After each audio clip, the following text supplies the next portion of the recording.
Assalamu alaikum. Welcome to our channel. Please hit the subscribe button, the like button, support our growth. Inshallah, we are trying to reach 10,000 subscribers before the end of the month of Ramadan. Without much pause, I really want to get right into what we have planned for today. We have a very special guest with us, our brother, our friend, our dear Shaykh Muhammad Mendes, who is known really globally.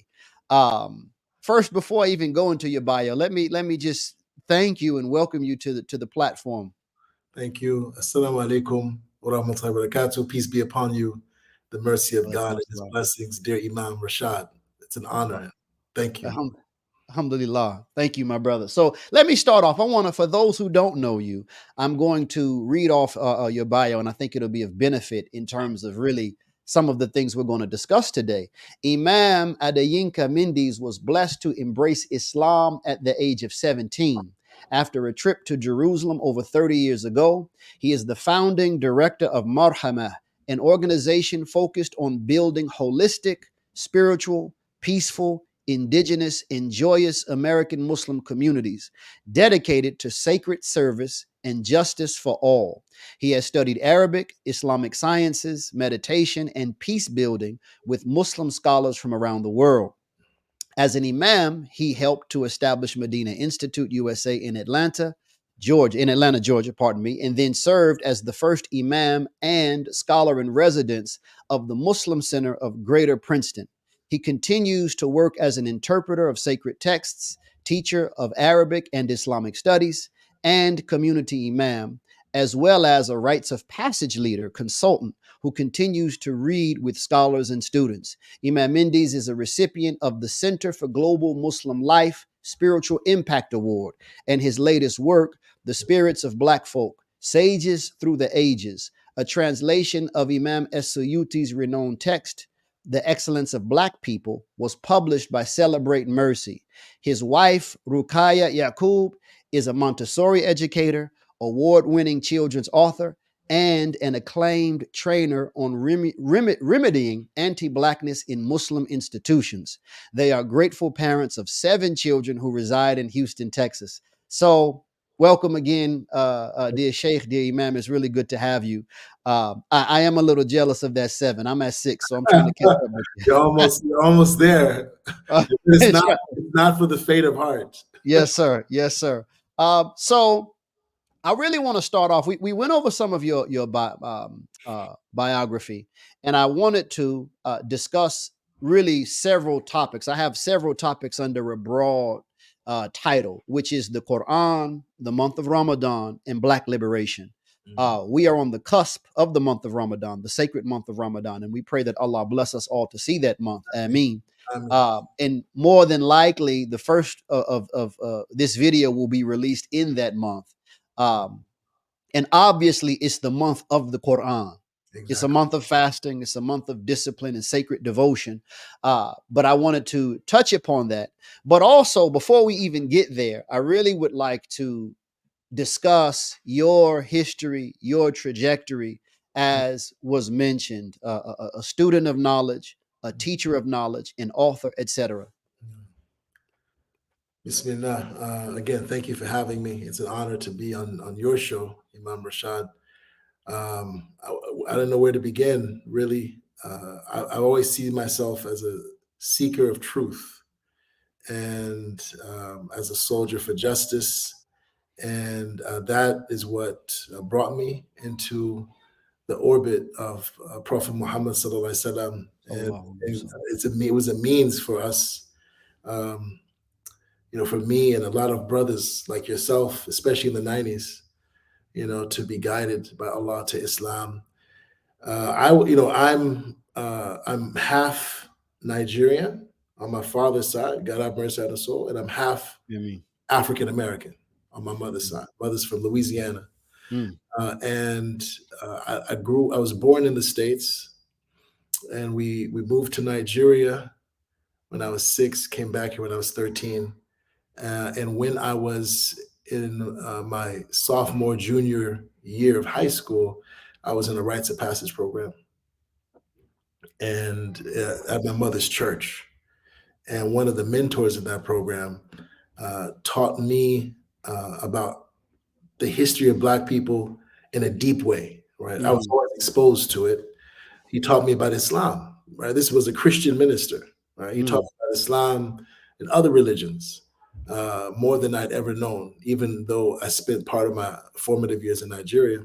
And then after a trip to Palestine, Israel, that was organized by Mickey Leland, who was an African-American Democrat congressman in Houston, Texas, I embraced Islam.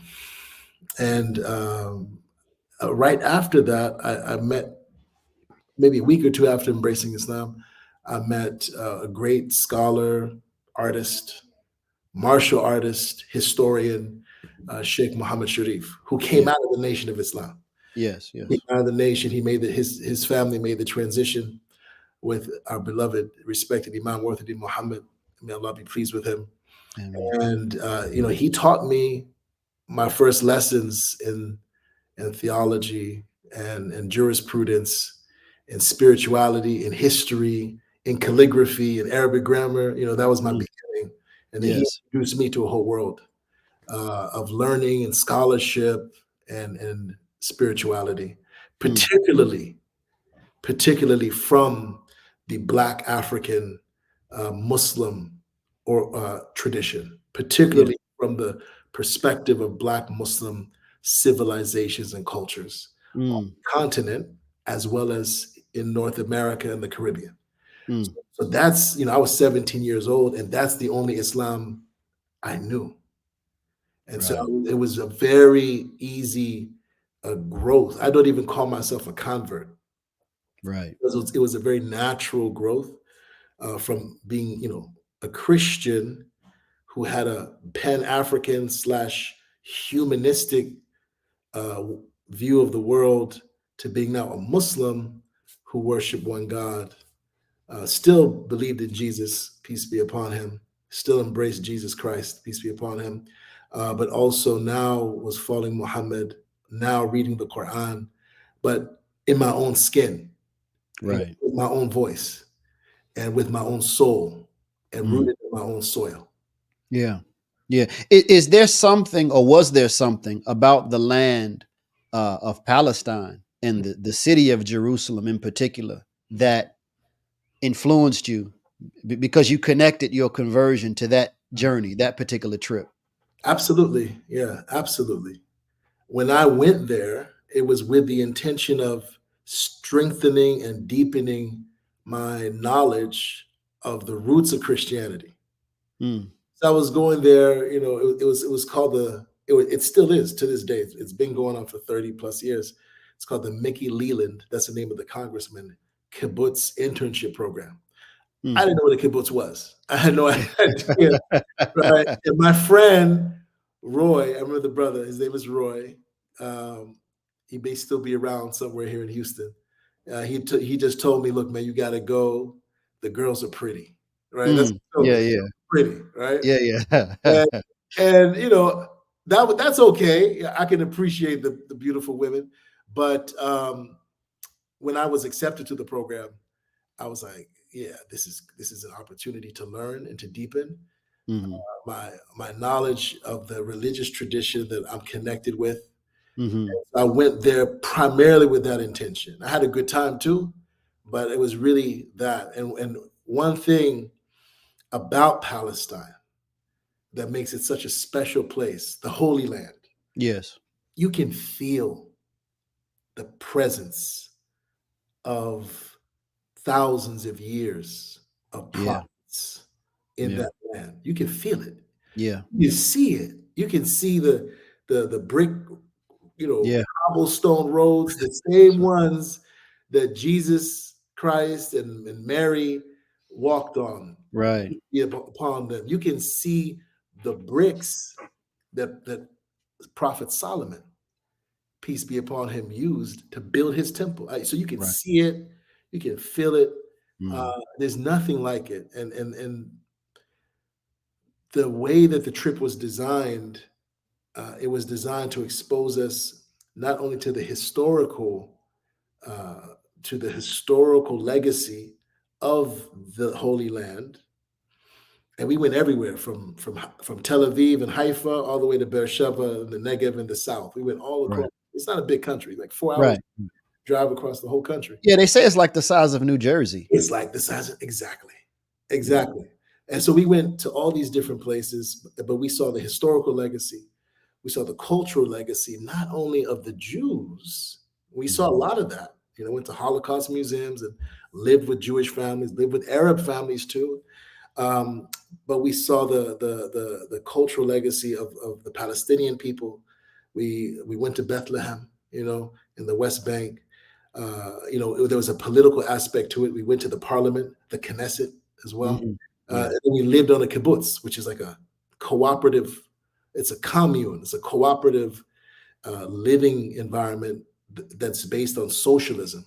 The European Jews, not just Russians, but European Jews used to actually colonize Palestine, right? And so we lived like that for about 2 to 3 weeks, and we worked. You know, they worked us. We were working on the fields, picking tomatoes, and you know, what I'm saying, sweating under the sun. This is summertime too. Yeah. So my point is, it was a complete trip, and then we did some of the tourist stuff. We went to the Red Sea to snorkel, and Right. the Dead Sea. But the thing is, the time we spent in Jerusalem, you know, we went to the Jewish quarter, the Christian quarter, the Armenian quarter, and all of those were significant. But it was the Muslim quarter that changed my life. And when we went to the Muslim quarter, we went to Al-Aqsa and the Dome of the Rock, the Golden Dome, that defines the skyline, of Jerusalem for so many people. It's very iconic. That's right. And we went inside, and the peace I felt. Yes. You know, I was 16 years old, but I'd never felt this before. The tranquility, the quiet worship of the worshipers that were there. And I grew up in the Black church. You understand? Yeah. I was in the Black church. I'm used to the choir and the preacher, you know, and you know, it was quiet. It was serene, and it was beautiful. It was elegant. And there was a man sitting at the door, Arab man, Palestinian man. He looked like he could have been my grandfather, you know, gray beard. Yeah. And you know, there are these, you go in the Arab world, there are these people that sit at the door. They're part security, you know, part custodian, right, and part therapist, right? You know, and he saw me and my cousin, who also was accepted to the trip. And interestingly enough, I didn't even know he was my cousin until we were leaving at the airport, when my mother and his auntie, because his mother had passed, saw each other, and they were like, "We cousins, like, you know, y'all are cousins." And we've been going to the same high school for 3 years. Didn't even know we were related. And he was wearing a Malcolm X shirt, and the sheikh, this elderly man, sitting at the door, we said "Assalamu alaikum" to him. You know, because that's how I knew how to say it, right? Yeah. Assalamu alaikum, right? Right. Our friends from the nation, you know, right. And the 5%. And he responded, "Wa alaikum salam." And he asked us, "Are we Muslim?" And we said, "No, we're not Muslim." And then he looked at my friend's shirt. He asked him, "Who is that?"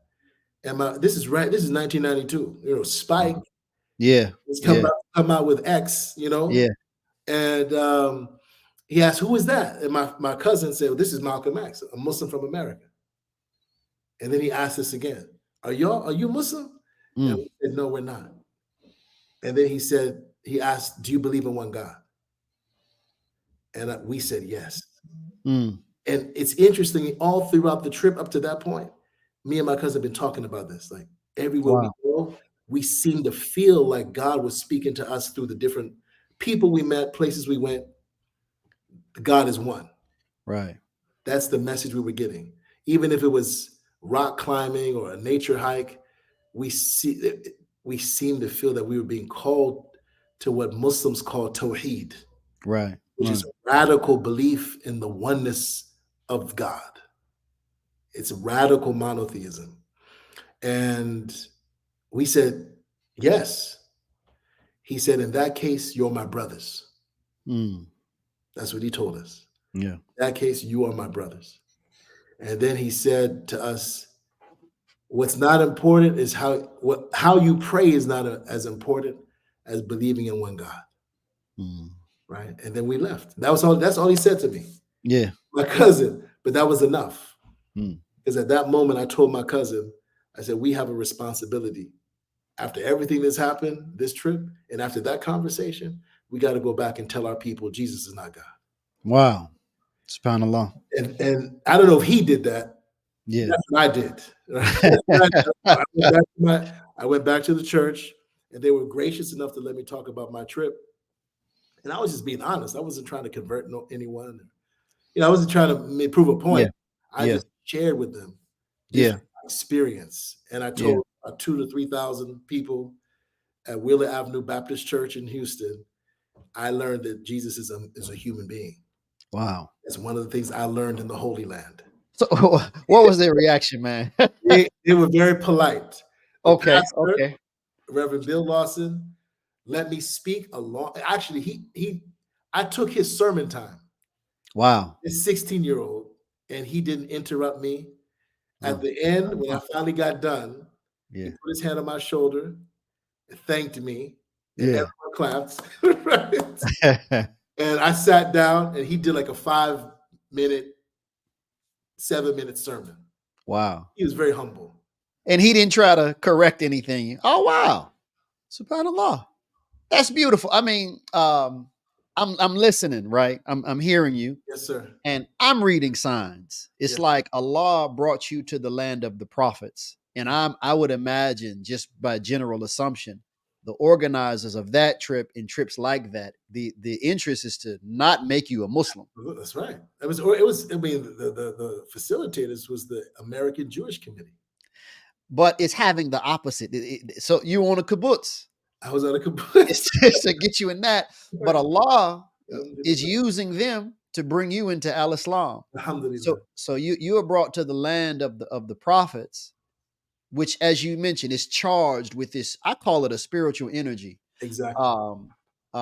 And what's really interesting, what sticks out to me, is you're with your family and you don't even know until the end of the trip. Right. So it's sort of like I'm thinking what came to my mind immediately. In Black tradition, we have these family reunions where you connect with family members you don't know, but that's actually what happened.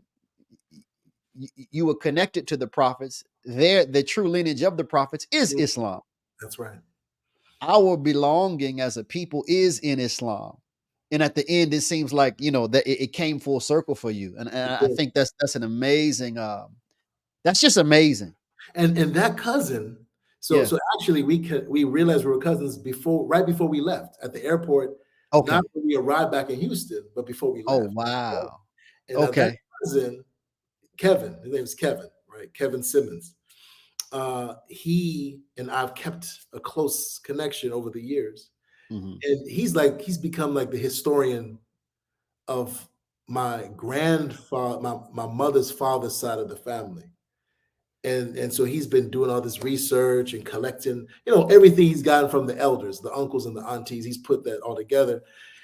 And he gave me a book about his lineage of the family, whose last name happens to be Prophet. They're known as the Prophets, right? Wow. Yeah, exactly, right? They're called the Prophets.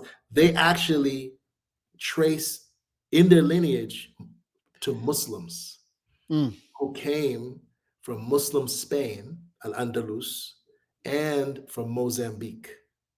Wow. And he said, we got Muslims in our family. Like, you're not the first. What he told me, he's like, you're not the first. He said, we got Muslims in our family. So it was really powerful. But I didn't become Muslim as soon as I got back, because that whole experience shook me. Right. We visited the Hebrew Israelites. Ben Ami's group from Chicago. Right. These African Americans who left Chicago 1967, I think. Yeah. Following him, and they went to Liberia, then they went to Palestine, and they established a community of about 2,000 to 3,000 African Americans. Right. We visited them. I met them by accident, or unintentionally, rather. There are no accidents. I met them unintentionally. I met these people that looked like me. Yeah.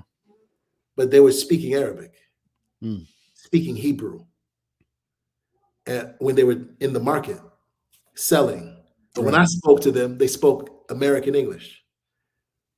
And so I asked them, like, who are you? Who are y'all? Who are you? Right. Who are you? And they said, oh, we're Hebrew Israelites. I said, well, where are you from? Chicago. I'm like, okay, explain. Yeah. Like, what do you Make it mean? plain. Yeah. And so that one thing led to another, and we actually ended up going to their community in Dimona, Israel. Okay. And I didn't meet Ben Ami, but we met some of their representatives and saw what they were doing with the farm and the school and the birth center, birthing center, but that also had a strong impact on me, beginning to see. And I remember a khutbah that you gave. You gave a sermon some years ago that I attended at the Atlanta Masjid of Al-Islam, and you said, we are a prophetic people. And you started to list all these prophets and how collectively our historical experience manifested the personal journeys of these respective prophets, Yes. And that's something that I got from the Hebrew Israelites. To read their books and whatnot. So, it was the trip to Palestine, to Israel. It was meeting the Hebrew Israelites. When I came back, I was studying, going to processing classes at the Nation, the local mosque number 45. Yeah. Here in Houston. I was going to process. I was searching. I was reading the Bible. I was sitting with brothers who were Yahweh Hebrew Israelites. We had ciphers with 5%ers. That's how it was in the 90s. Yeah. Oh yeah. Yeah. So it was really intense. And reading the autobiography of Malcolm for a second time in my life at that point. And then all of those things led to one to another. And then Allah guided me. Alhamdulillah. It was Allah guided me to Islam by His mercy, by His grace. So you made a few good points. I want to, because I think it was Dr. C. Eric Lincoln. He's a sociologist of religion, and he was very close to Malcolm. Yeah. And I think he is one of the first ones to really use the language, a genetic memory, that African Americans have a genetic memory connecting them back to Islam. Exactly. Like you mentioned about in your cousin discovered in you all's family line that you're not the first Muslim. Right. I often hear stories of persons when they become Muslim, from Black people. All they're searching, but when they hear Islam, something says, this is it. This is what I've been searching for. And it's not like they have rational evidence or just a set of proofs to substantiate the acceptance of this religion, but at a deep core level, they know, okay, this is what I've been looking for. Exactly. It fits. Yeah. It's like when you get home, after a long journey, Right. You're home. Right. And there's no rational, there's no syllogism to prove you're home. You just know it's home. Exactly. So I want to transition a little bit, because you mentioned about you were with Dr. Muhammad Sharif, or Brother Muhammad Sharif, and you spoke about how your coming into Islamic knowledge through him, he opened up a particular world. Yes. And for you, and forgive me if I'm putting this incorrectly, but it really gave a context for how you perceived Islam. In other words, you didn't feel like an outsider coming into something. You felt like you were at home. Exactly. Or returning, meeting your family again. So explain why that is, or what's that all about? Well, Shaykh Muhammad Sharif, who started the Sankore Institute for Islamic African Studies, he, in his travels, in his own journey, he eventually found himself in Sudan. And he studied in Sudan for 10 years. learn Arabic and a whole bunch of other, beneficial knowledge. And the Sudanese, I'm sorry, he found himself in Nigeria before Sudan. And when Okay. he got to Nigeria, and he was very, very interested in the legacy, the intellectual, and the spiritual, and the socio-political legacy of the great Imam Uthman ibn Fodio, also known as Uthman Dan Fodio.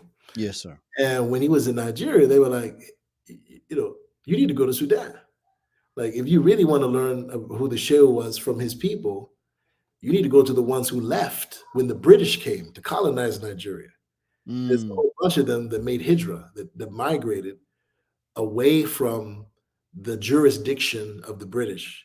And so he went to Sudan and he found this community there.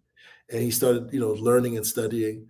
And then in the late 80s, he brought that back to the United States. Yes, sir. So he was always, and up to this day, he was always very intentional about highlighting the presence of Black people around Prophet Muhammad SAW, and the significance of that.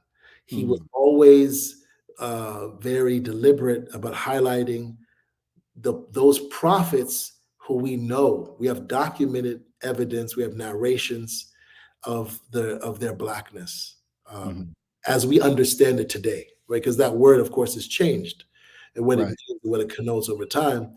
He was always very deliberate about teaching us.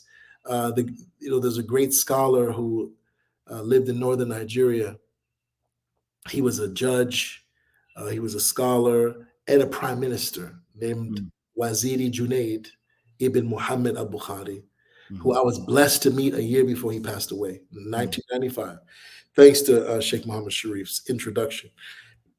And he said something that Shaykh Muhammad Sharif took as a cornerstone for his pedagogy, and that was that knowledge is timeless and eternal, but it always has a socio-cultural stamp and a commitment to a particular worldview.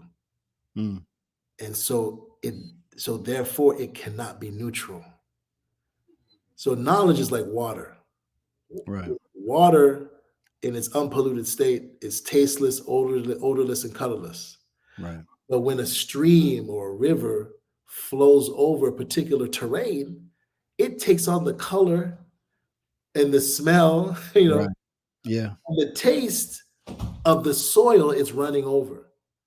And so as Black people, Shaykh Muhammad Sharif taught us that we need to take Islam from the river that's flowed through our lands, through our civilizations, through our culture, in order to have an Islam that is meaningful and relevant to our struggles, to our accomplishments, and our potential. Yes. So I'm glad that that's a good place to really segue into, because we get a lot of people commenting, in the comments, Islam is an Arab religion.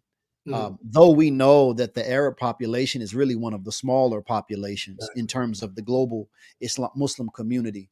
I would also add, though, that when we look at the flourishing of Islamic life globally, to your point, it has always taken on the look of the people that it's amongst. Exactly.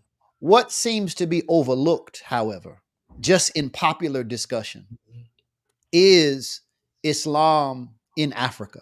From the time of our Prophet, sallallahu alaihi wasallam, all the way to use, I love that analogy, that river flowing all the way down to where we are. It's interesting because even like Imam Qasim Ahmed, who I know you know, may Allah forgive him his sins and grant him paradise.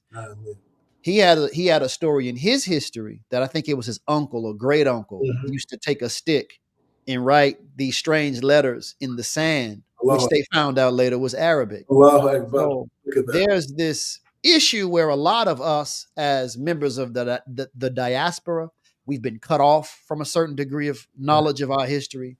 At the same time, from the Orientalist influence to the I would even say the evangelical apologist influence. There's this presentation of Islam as an Arab phenomenon that is anti-black and it's oppressive to black people, so on and so forth.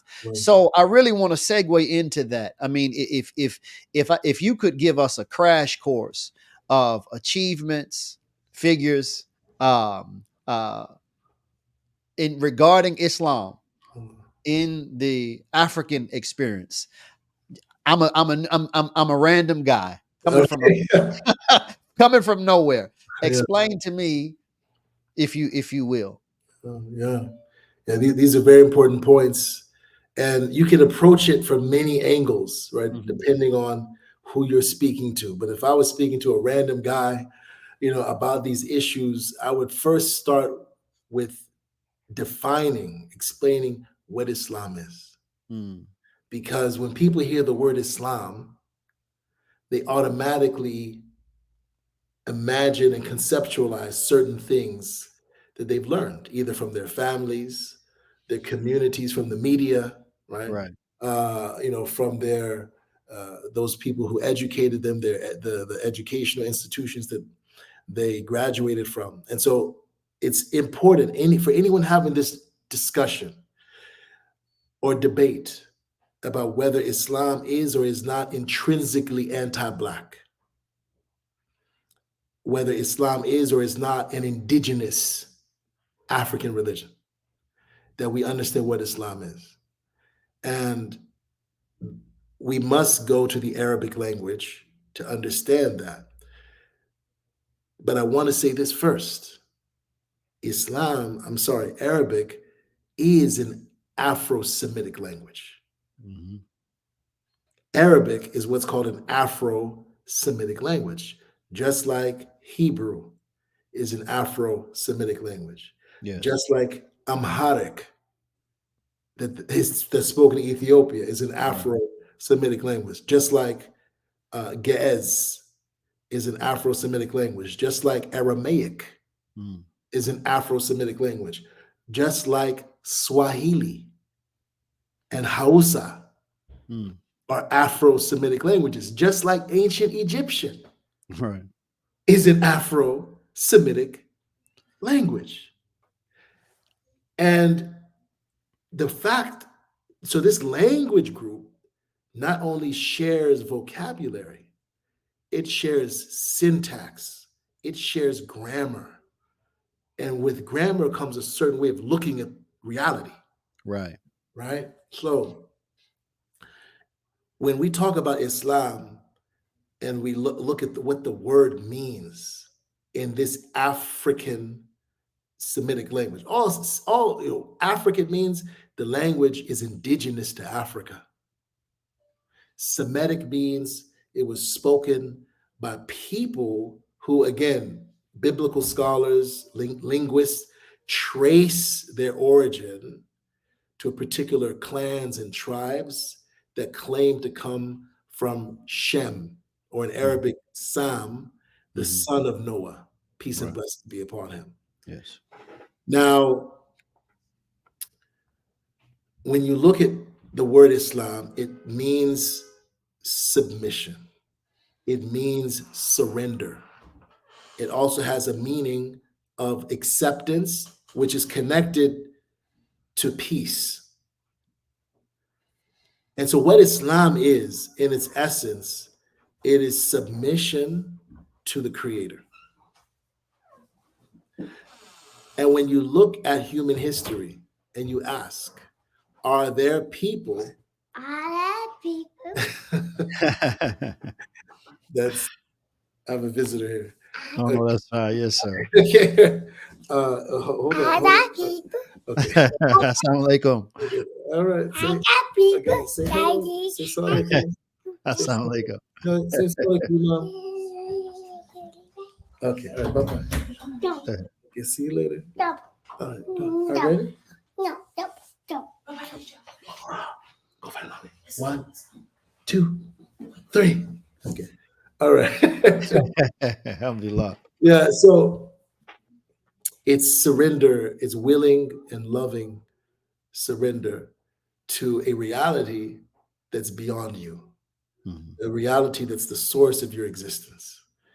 And that, when we look at human history, if we look at ancient Egypt, if we look at the prophets that the Jews claim to follow and believe in, the prophets that Christians claim to follow and believe in, you see a common theme of surrender, of submission, of obedience to the Creator, to absolute reality, to God. And for anyone who's being objective, right? Because we can get lost in semantics. Right. If we're looking at objective reality, each of these different ways, these different traditions are emphasizing one thing ultimately. All of these Afro-Semitic religious traditions are emphasizing one thing, which is obedience to the Creator. Right. Which is following someone who's received inspiration, revelation from the Creator, and a belief in the afterlife, right? This is something that's common, right? Especially in African religion, right? Especially in African religion. And the Arabs used to have it before Prophet Muhammad SAW, but they lost it by the time he was born. They didn't believe in the afterlife anymore, right? And that was one of his main challenges, to remind them that there's more to life than this. And so, number one, I would focus on what the definition of Islam is. Forget the fact that it's an Arabic word. What is the reality of the concept? Right. That's something that transcends Arabs, or transcends Jews, or transcends Egyptians, or transcends, any particular tribe or culture. The second thing is, when you look at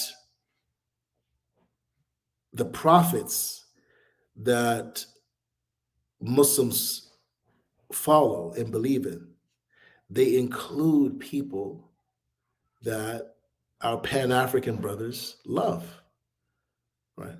Like the great, like Thoth. Right. Right. Now, Thoth, according to many historians now, is the same as Prophet Idris. That's what ancient Egyptians called Prophet Idris, who that in English, in the Bible, he's referred to as Enoch. Right. And in biblical as well as Muslim sources, Prophet Idris is credited with being the first person to build the pyramids. Right. He built the pyramids like that. And not as a tomb for a pharaoh, but to protect knowledge. Because God had informed him of the flood that was going to come in the time of Prophet Noah. And so he wanted to protect the knowledge of the ancient Egyptians. These prophets all shared a common teaching. And so when you see that there's commonality in the beliefs of Jews and Christians and Muslims, for example, or ancient Egyptians with the laws of Ma'at, right, 41 negative confessions, it's not because the Muslims stole it from, the ancient Egyptians, or, and some of the things that were said, but for example, by Dr. Yosef Ben Yakanan in his books. Yeah. And a lot of people, a lot of our Pan-African cultural nationalists, brothers and sisters, don't realize he became Muslim before he passed away. Right. And I know that with 100% certainty. I know the Imam in New York who did his janazah at his request. He prayed his funeral prayer. And Dr. Yosef Ben Yakana used to come to his masjid with the kufi on for Jumu'ah. Yes. Yeah. Yes. And so he realized. I didn't know that. I didn't know he took Shahada. Oh yeah. And I can, I can even connect you with Imam Abdul-Rahmaan at the Mosque of Islamic Brotherhood. Oh yeah, I know him. Okay, he's the one. Okay. Bismillah. So I do know him. Yes, sir. Dr. Ben used to sit right there with the white kufi, Right. with the white kufi on. And he asked me to do his janazah, make sure his body was washed and shrouded and everything. Because he realized this in his later years. He realized this in his later years. Islam, because it's built on this long legacy of Black men and women from the very beginning, according to Muslim sources, Prophet Adam was Black. According to Muslim sources, Prophet Moses was Black. Prophet Jesus was Black. Prophet Idris, Enoch, Thoth was ancient Egyptian. The prophets were always with and surrounded by righteous, knowledgeable Black people. Moses had a Nubian wife. Prophet Musa Zipporah, right? Zipporah. Prophet Abraham had a Nubian wife, Hagar, Hajar, peace be upon her, who Muslims to this day imitate her running between the mountains of Safa and Marwa in the holy pilgrimage that we do, the Hajj ceremony. Right. What other religion? I mean, if Islam was anti-Black in its essence, why memorialize the actions of a Black woman? Right. You can't complete Hajj without imitating this Black woman. Right. This, technically this single mother, she wasn't a single mother, but technically she was in a valley, abandoned valley with nothing. Yeah.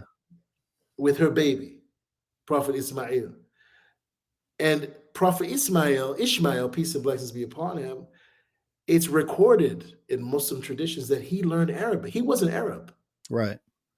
Abraham, peace and blessings be upon him, Prophet Abraham was not Arab.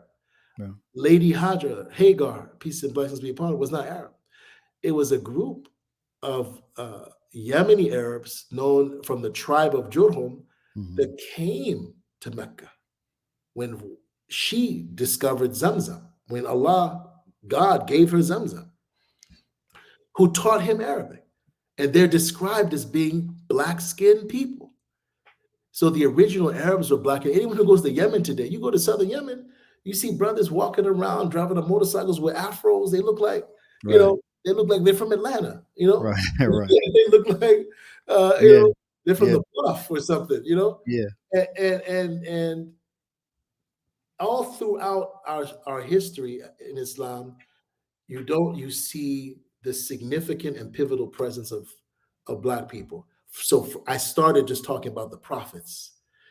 And the prophets for Muslims are considered to be the most righteous, the most intelligent, and the most beautiful, the most handsome of human beings. They are models. And Moses, who's one of the greatest of the prophets, according to Jews, Christians, and Muslims, he is described by Prophet Muhammad, God bless him, grant him peace, as being jet black. Jet black with tightly curled hair like yours and mine. Yeah. Right? He uses the word jad, hair that's like, we people say nappy, kinky hair. Yeah. That's how Moses is described.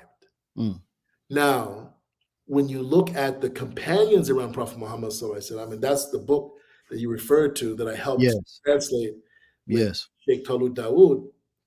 It highlights dozens of companions around Prophet Muhammad, but it alludes to hundreds of companions that were in his orbit. Right.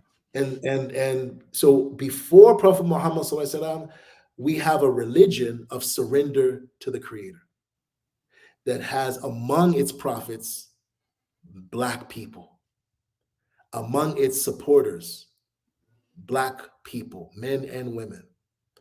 50% of the events in the Quran happen in Africa, right? One of my teachers, Imam Fodejrame, highlights this in his Quranic commentary, in his tafsir. Right. Over 50, I'm sorry, I made a mistake. Over 50%, not 50%, over 50% of the events that occur in the Quran happen in Africa. We have personalities among the prophets and among the sages that are either African or there are Black Hebrews or Black Arabs. And it's sad that we even have to say that. We have to use the Black because we're combating something that's going on in the air. Yeah, yeah. You know, we should just be able to say Hebrews and people know, oh yeah, the ancient Hebrews were Black. Right. We should just be able to say Arabs and everyone knows, including the Arabs, when they go into their books, they know the ancient Arabs were Black. Right.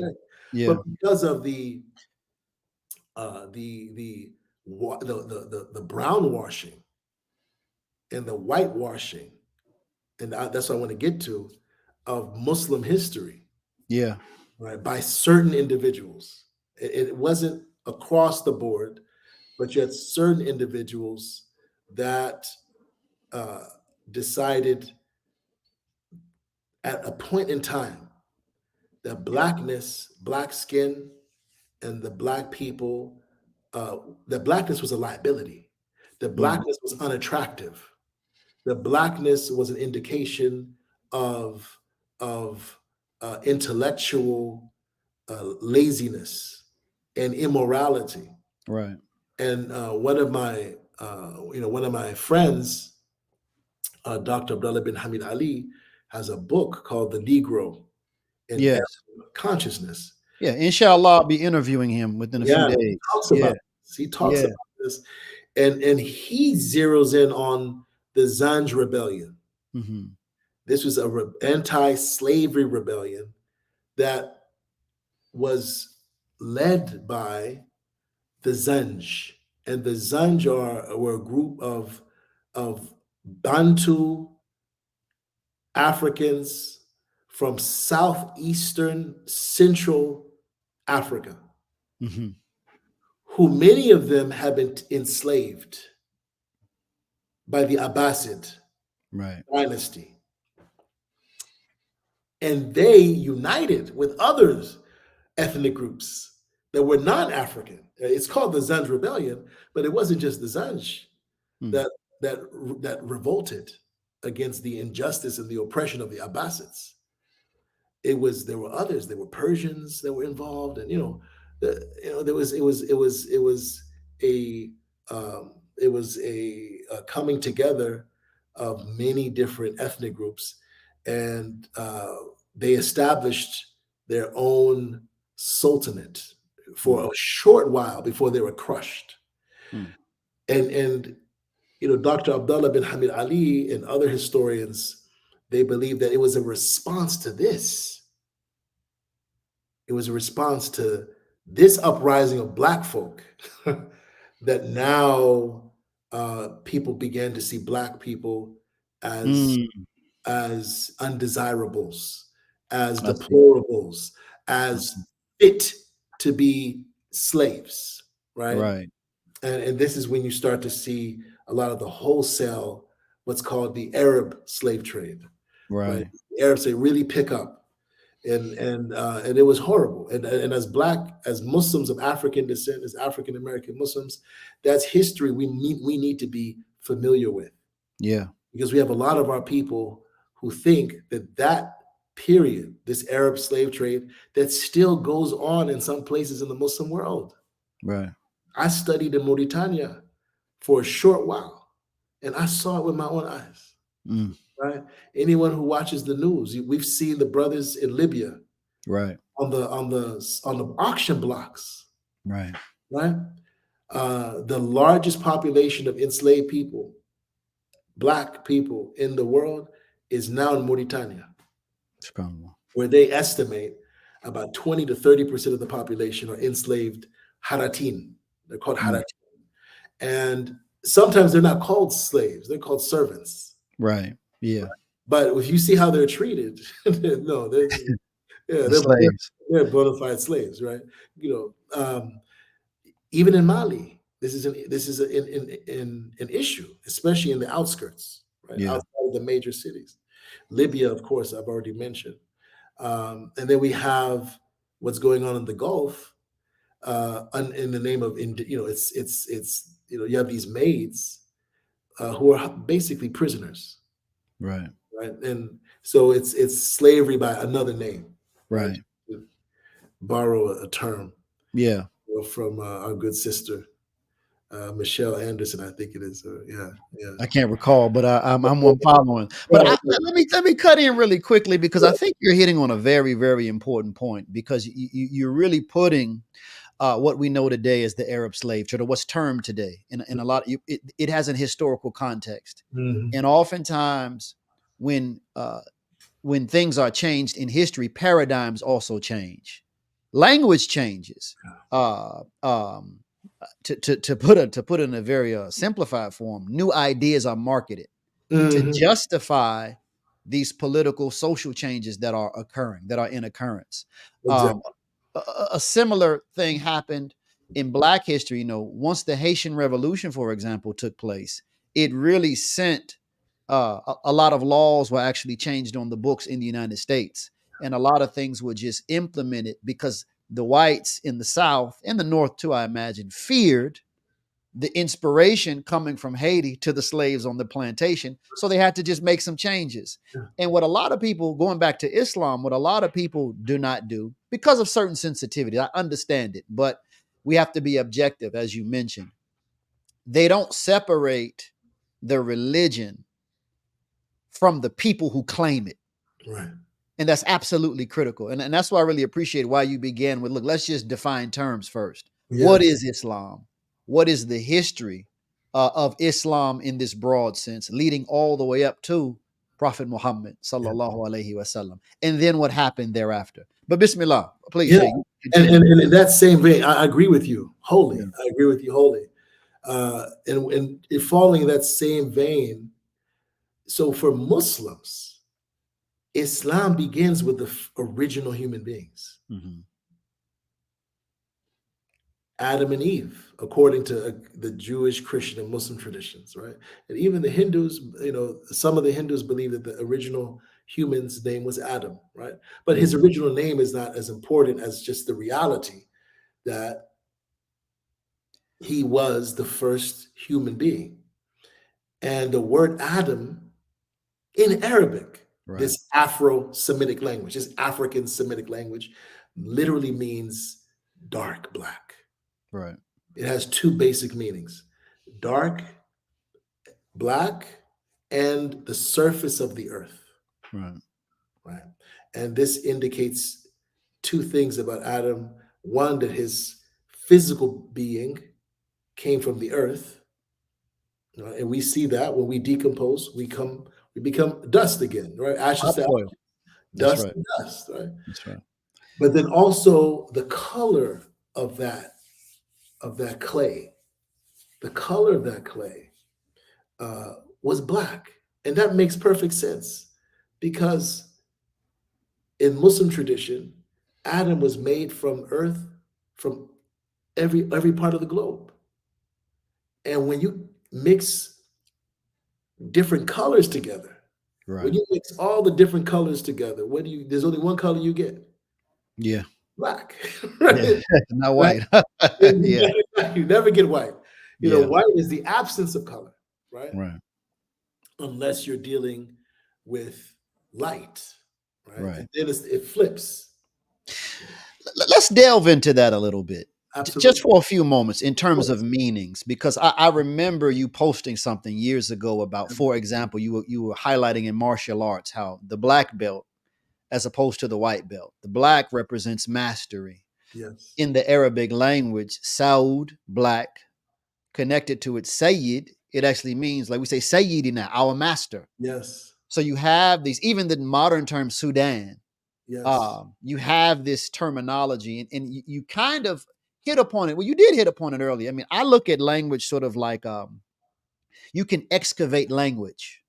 You can excavate language and look at terms and trace the history, not only of people, but you can trace the history of the perception of people. Mhm.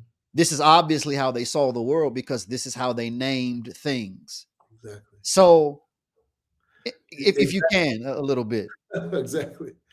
Uh, So that was a sermon I gave called Islam and the Liberation of Blackness. Mm. And it was very well received at the Atlanta Masjid and around the country. And I remember one time this brother called me up from Florida, just crying. Mm. He was weeping, elderly brother too. Yes, sir. And he had seen the recording, and he was very grateful. He was grateful to Allah Ta'ala that this knowledge is getting out now. Yes, sir. And I do hope it becomes a part of our curriculum, at our Islamic schools and our masjids, and it becomes more mainstream.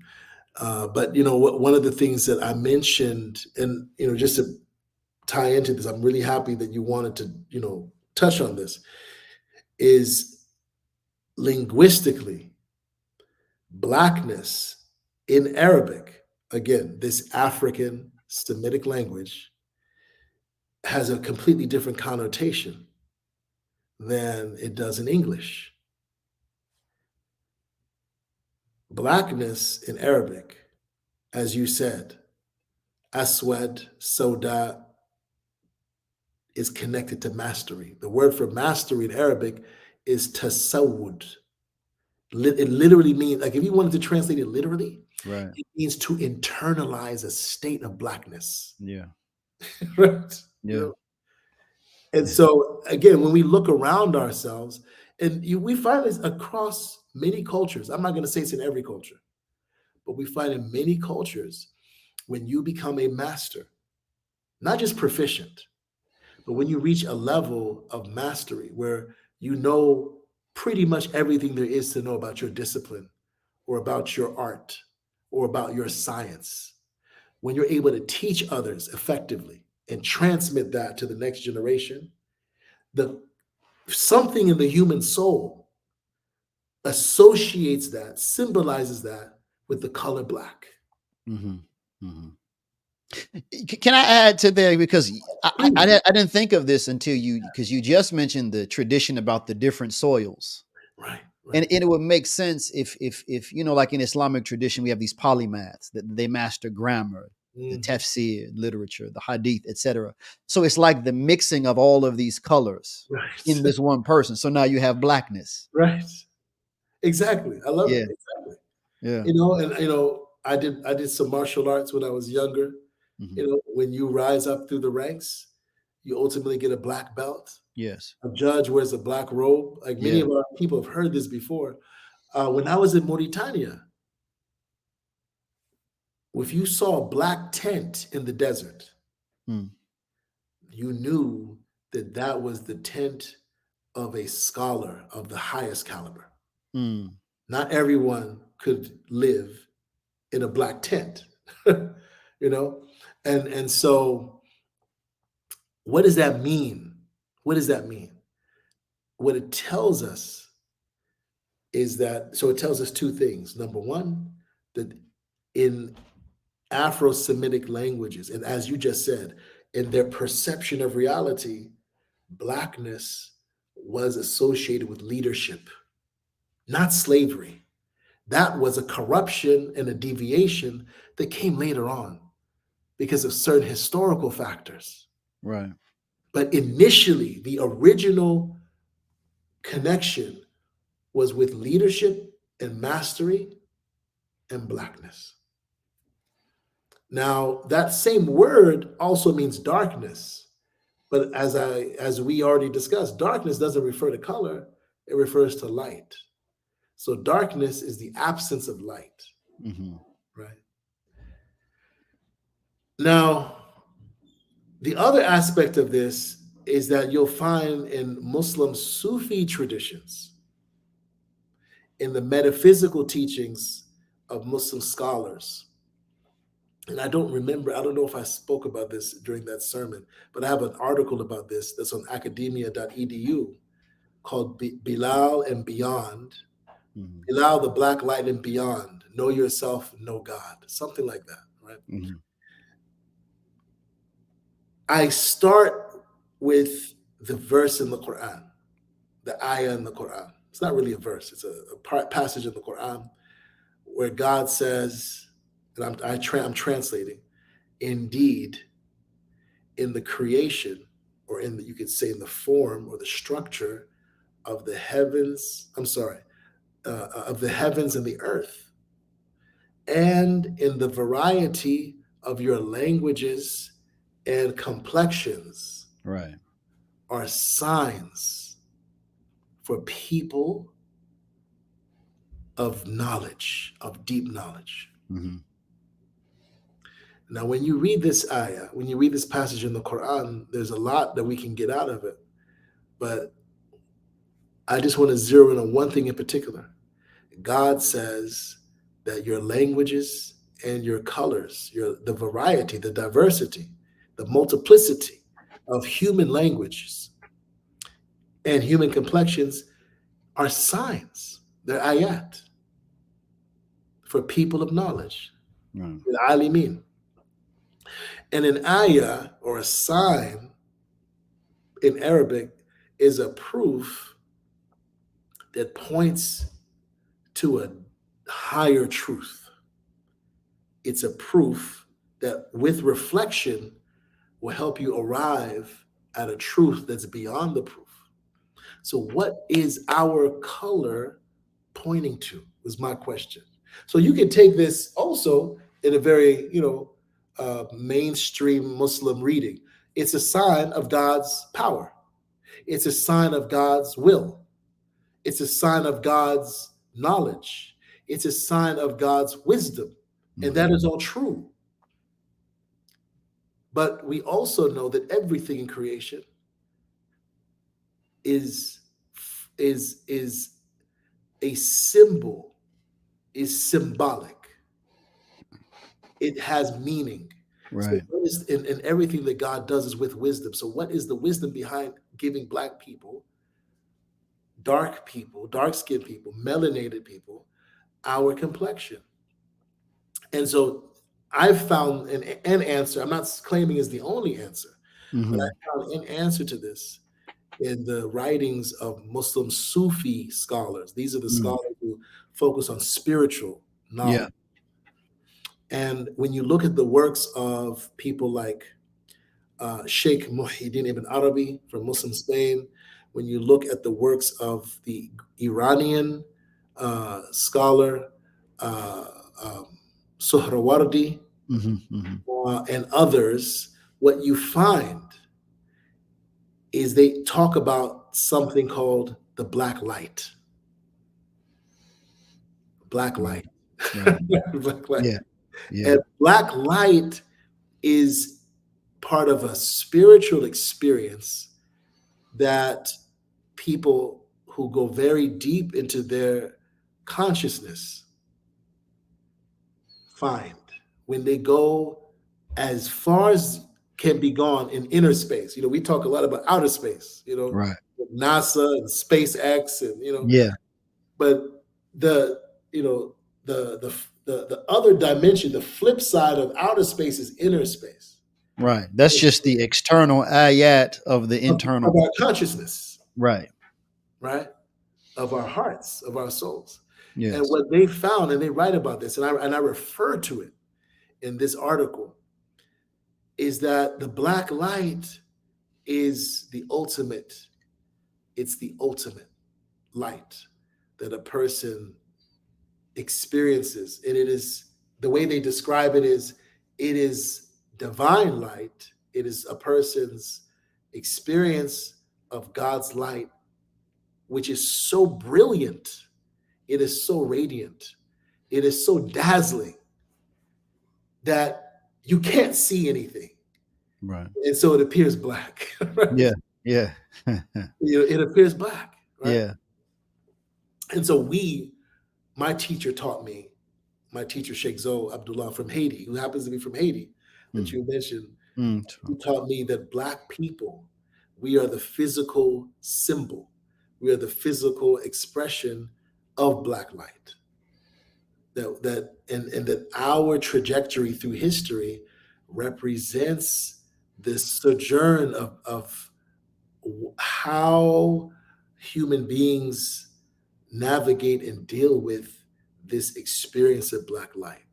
Mm. So it's no accident, especially in our time and day and time, that it is Black people in America.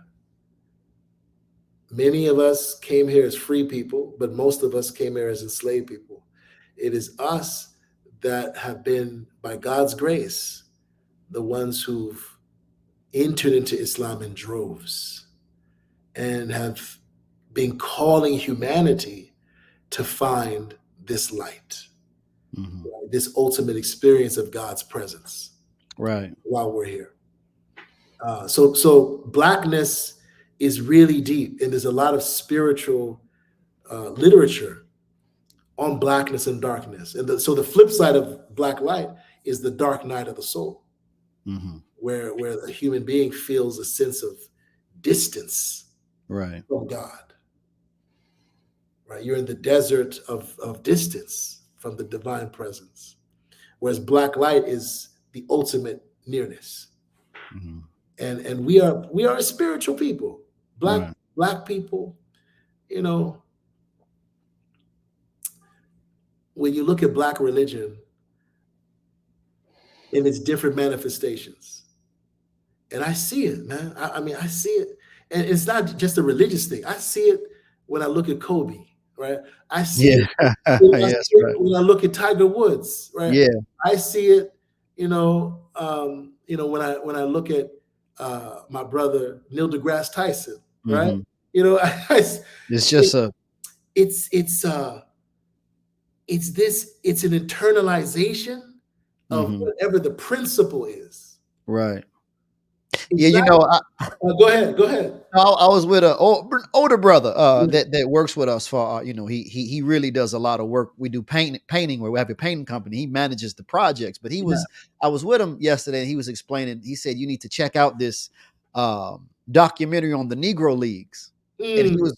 I heard about the Negro Leagues and I heard a specific set of information, but he was explaining how they didn't steal bases before. Whoa. This is We just some of started these. that. We started that. Right, just these things, and so obviously he literally went into the same stream that you just went into. How the brothers when they get a hold of something, sisters too. I'm using brothers sort of in a general sense. I like how you said it. They internalize it, so it becomes kind of flipped inside out. It becomes something altogether different. Yeah, It becomes poetry. yeah, in motion, in the very yeah. And and it's not that, it's not, how do I say it? It's not that other people can't experience or embody this, right? Because with hip hop, for example, like what happened with hip hop? You have brothers and sisters in the Bronx. I think it was the Bronx. Yeah, I don't think it was Brooklyn. I think it was the Bronx. Yeah, DJ Herc. Right. I know it was a B. Right. I'm not, It was, you have brothers and sisters in the Bronx who couldn't afford. They could not afford musical instruments. right. So they took record players. They took turntables. They took what they had, microphones and turntables, and turned them into instruments. Their mouth, beatboxing. They took their mouth, beatboxing, right? Turned that into an instrument. And now we got brothers in Korea, sisters in Korea who are b-boys and beatboxing and all over the world. Palestine. We have Palestinians expressing their resilience, the triumph of the human soul, their hopes and aspirations in an art form created in the Bronx, right, by Black people. Yeah. Right. And there are some Palestinians that are Black. I know that. But the majority of them today, there's been a lot of miscegenation and mixing and so on. So there is something that I think that we, and I don't know if you want to talk about this at all, but I'll just touch on it real quickly. There is something, there's something that we bring that is unique. There's a way that we move, that we laugh, that we see. We have a a unique socio-cultural stamp and worldview Right. that's been preserved and passed down. And when we get a hold of something, we it goes through a reintegration inside of us. And when we express it, whether it's in science or the arts or sports or music or religion, it comes out with a brilliance and a radiance and a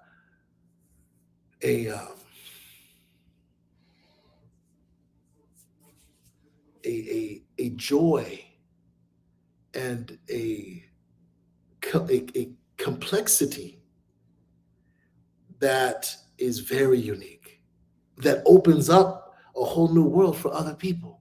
Right. Yeah. You know, that reminds me, I think it was Mustafa Briggs who first posted, the brother on the West Coast who gave that event. And they criticized him, but a lot of us loved it. We And it loved made a lot of us come to tears. We loved it. What ended up happening was Muslims from around the world began to post the various versions of how they call the event. Exactly. And that was a viral moment. Right. Which is, you know, I think it's just I don't mean small in terms of importance, but I mean just time wise, that was a small representation of what you're talking about, an instance of what you're talking about. Yeah.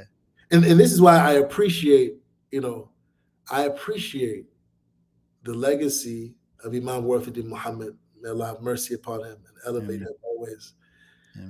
Because, his legacy is vast. His body of work, his writings, his character is vast. But one of the many things I appreciate is that he has shown the world a way to live a life of surrender to God in the modern age, in an American context.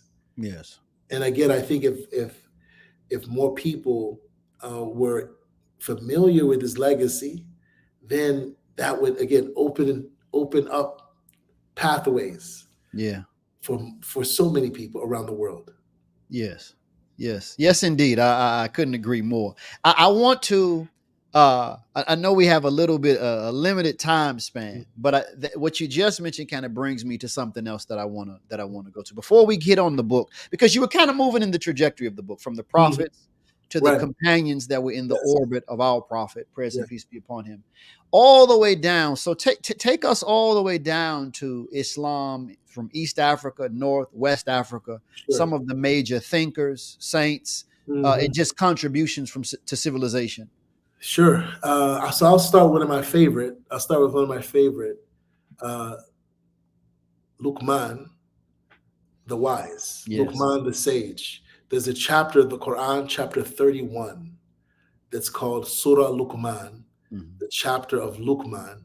And Luqman was an Ethiopian known for his sagacity, for his great wisdom. The Muslim scholars debate as to whether he was a prophet or not. Right. But some of our greatest scholars say he was in fact a prophet, which is the position that I take. He was a contemporary of King David, Prophet Dawood. And there's whole books full of his aphorisms, full of his wise sayings. And the other reason why I love him is because he is an icon of fatherhood in the Quran. Yes. And we need that today, right? Yeah. Not just as Black people, human beings, as a human species. Yeah. We need archetypes of fatherhood. And he embodied that. And he lived before Prophet Muhammad sallallahu alaihi wasallam. And I think it's important, and he's not the only one. I already mentioned Prophet Idris, but Luqman lived before Prophet Muhammad sallallahu alaihi wasallam, and his legacy is great. Some historians believe that the Aesop's fables refers to Luqman, right? Yeah. And that a lot of those stories that our people brought to North America, those Aesop's fables, are part of his living legacy, his living tradition of storytelling. Yes. and wisdom. Another one of my favorite, and this is I guess because of time, this is the last that I'll mention before Prophet Muhammad Sallallahu Alaihi Wasallam. I'll mention two actually, but there are others. There are many others. And as Muslims, especially as Black Muslims, it's important that we highlight great Black Muslims before Prophet Muhammad Sallallahu Alaihi Wasallam, so that we can help free people's minds from imagining that Islam is something that was invented by Prophet Muhammad Sallallahu Alaihi Wasallam, that Islam is only what is after him, but rather Islam started with Adam and Eve, and Noah, and Abraham and Jacob and Joseph and so on and so forth. Right. All the way to the time of Prophet Muhammad. God bless him and grant him peace. Amen. So another one is Akhenaten, the great pharaoh. Yes. Right? Akhenaten, who we all know without any doubt was a monotheist. And when you study his hymns, they actually have translated some of the hymns, his poetry that he used to sing praising God, which, to me, is like he's like a rapper, right? He's like a singer, he's singing, he's reciting poetry praising God, which is something that we do. Yeah. It's monotheistic. And when you study his life, because the Egyptians, they had three basic names for God: Amon, Aton, and Ra. Amon, Aton, and Ra. Amon, which some scholars say is where we get the word Amin, right? Amen. Even Muslim scholars say that Amin is from the names of God, right? Right. Amon referred to God's unseen essence, his unseen reality. Aton refers to God's radiance and his beauty. And the Ra refers to God as in his beneficence, in his grace towards his creatures. So Akhenaten, whose original name was Amon-Hotep, or Amon the peace, right? Yeah. The peace of Amon. Yeah. He changed his name to Akhenaten, right? Life of Aton. And he focused on this particular attribute of God. And he was a great leader. And after his death, they tried to erase his legacy. Hatshepsut, right? Hatshepsut was a great pharaoh, great queen, who is an icon and archetype of spirituality and femininity in a position of leadership. These are all people that I think, even though they weren't officially Muslims, quote unquote, I think present this tradition of monotheism, of Hanifs. Yeah. Of Hanifs. Now, from the time of our beloved Prophet Muhammad Sallallahu Alaihi Wasallam, he was, from the time he was born, and this is mentioned in the book, right? The book, yes, The Spirits of Black Folk.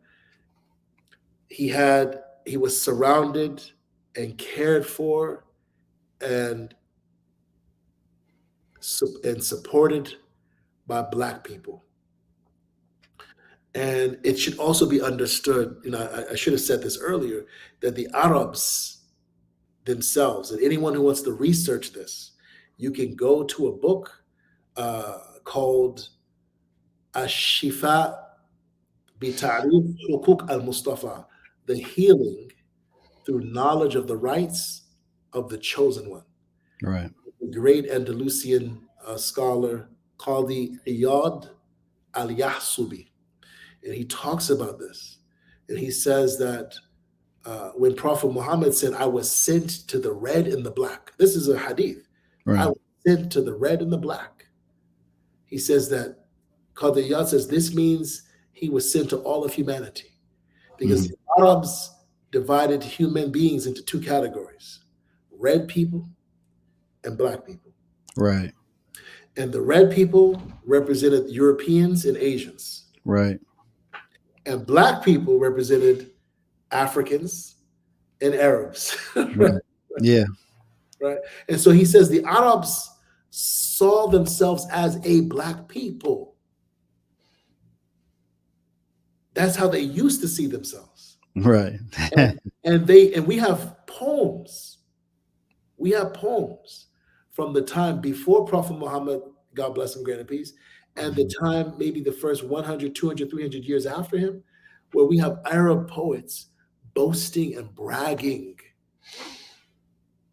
about the blackness of their skin. Yeah. Because it was the blackness of their skin that indicated the purity of their Arab lineage. Yeah. Yeah. The purer you were as an Arab, the darker you were. Yeah. You know, as a side note, I remember Imam Muhammad, he was saying how we have us as black people, we have this, you know, you remember the movie, what is it, CB4? I'm black, y'all, and I'm black, y'all. That was a whole song. Right, and he said, you know, we don't realize that that's a carryover from ancient times where it was a source of dignity and pride to claim blackness. Yeah. And you know, the Quran came to teach us your virtue is not in your blackness. Right. Right. Your virtue is not in your whiteness. Right. Or your redness. Or your being brown. Yeah. Your virtue, your superiority has to do with what's in your heart. Right. It is your God consciousness. It is your obedience to God. It is in your character. Right. Right? It is in the light that's inside you, not your skin color. Right? Mm-hmm. But this was something the Arabs did. And even from the family of the Prophet Muhammad, one of the ways that they could tell that you were, you know, a true descendant of Prophet Muhammad early on was by the darkness of your skin. Mm. Now that changed as the family of the Prophet spread around the world, because basically they were on the run. They were on the run because all the different rulers wanted them dead. They wanted them dead. Yeah. You know, and with the Umayyad dynasty, this is something, you know, I do think Dr. Abdullah has a point with the backlash against the Zanj rebellion. But I do want to say this, and I'll come right back to your question and mention some great notables. I do also think in the Umayyad time, right, the Umayyads ruled for about 80 to 90 years after the last of the rightly guided caliphs, who was Imam al-Hassan, the grandson of Prophet Muhammad, God bless him, grant him peace. Mm-hmm. And when the Umayyads came to power, and remember, their clan had literally been arch rivals of the clan of Prophet Muhammad. The Banu Umayyah and the Banu Hashim were like the Haskells and the McCoys or something. Yeah, Hatfield and McCoy. Hatfields and the McCoys, right? Yeah. There was beef, right? There was conflict. But it was during the Umayyad dynasty that things got worse, not just for non-Arabs, but for Black people, for women, and for foreign populations that were entering Islam. Right? Things got worse for them.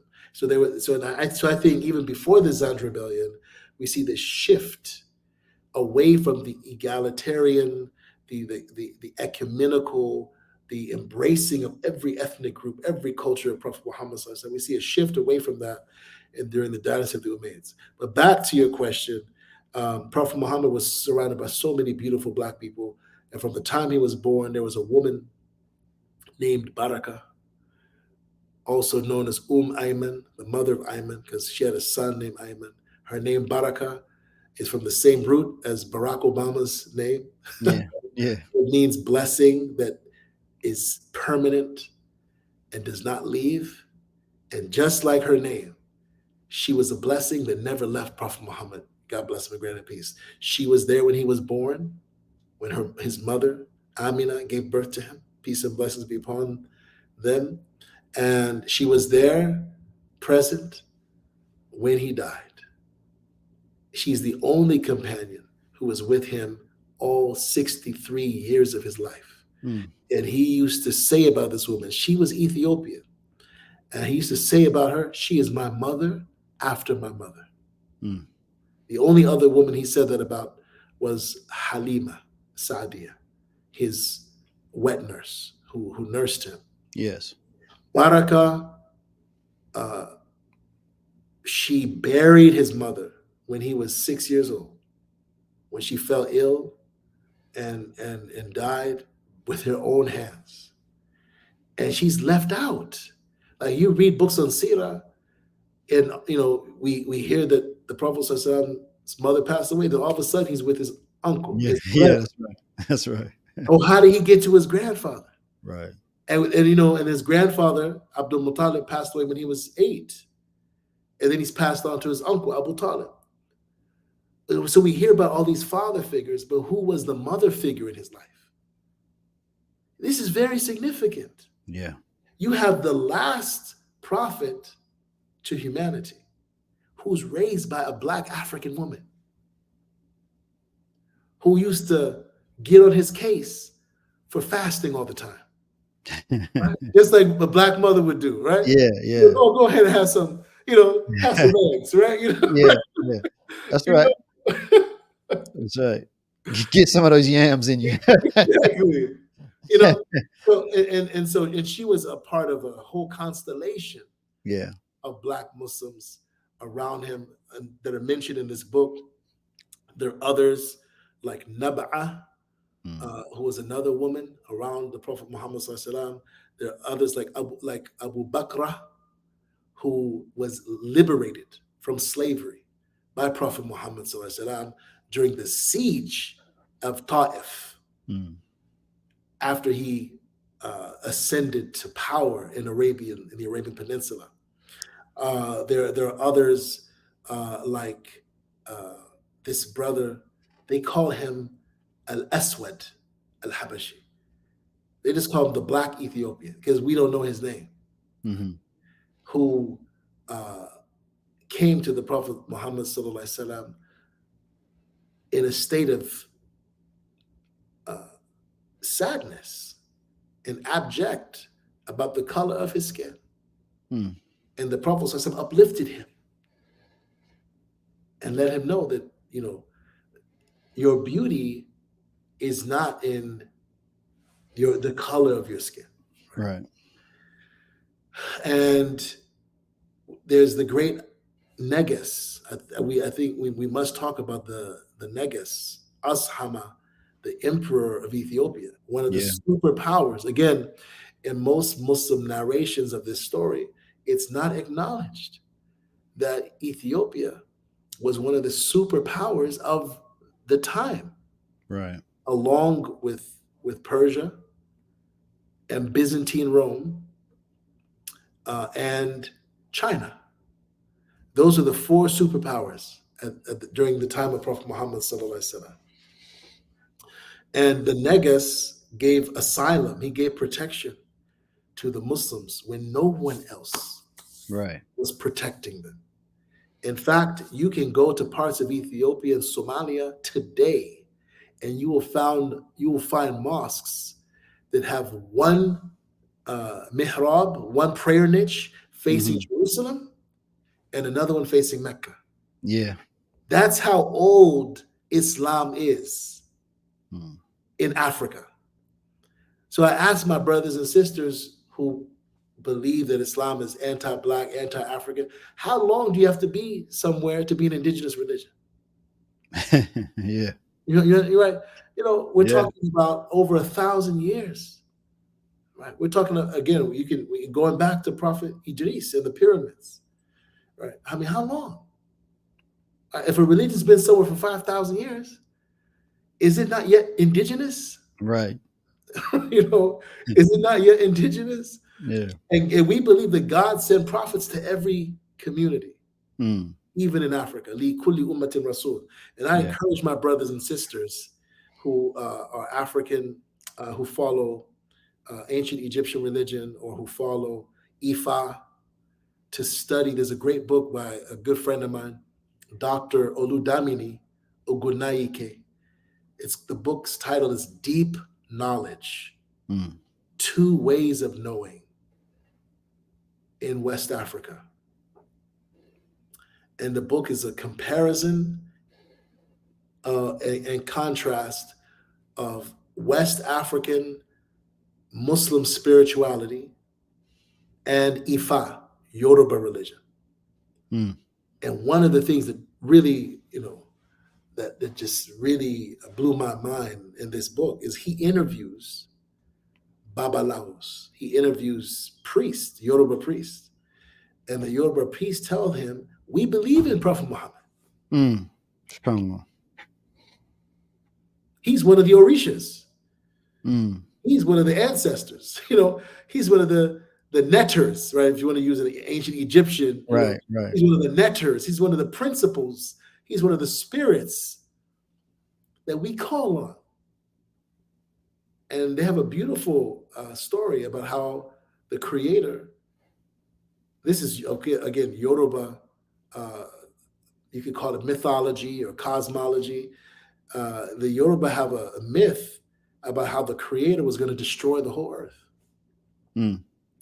And Orumila, who is like the archetype of wisdom, the Orisha of wisdom, says, don't destroy them yet.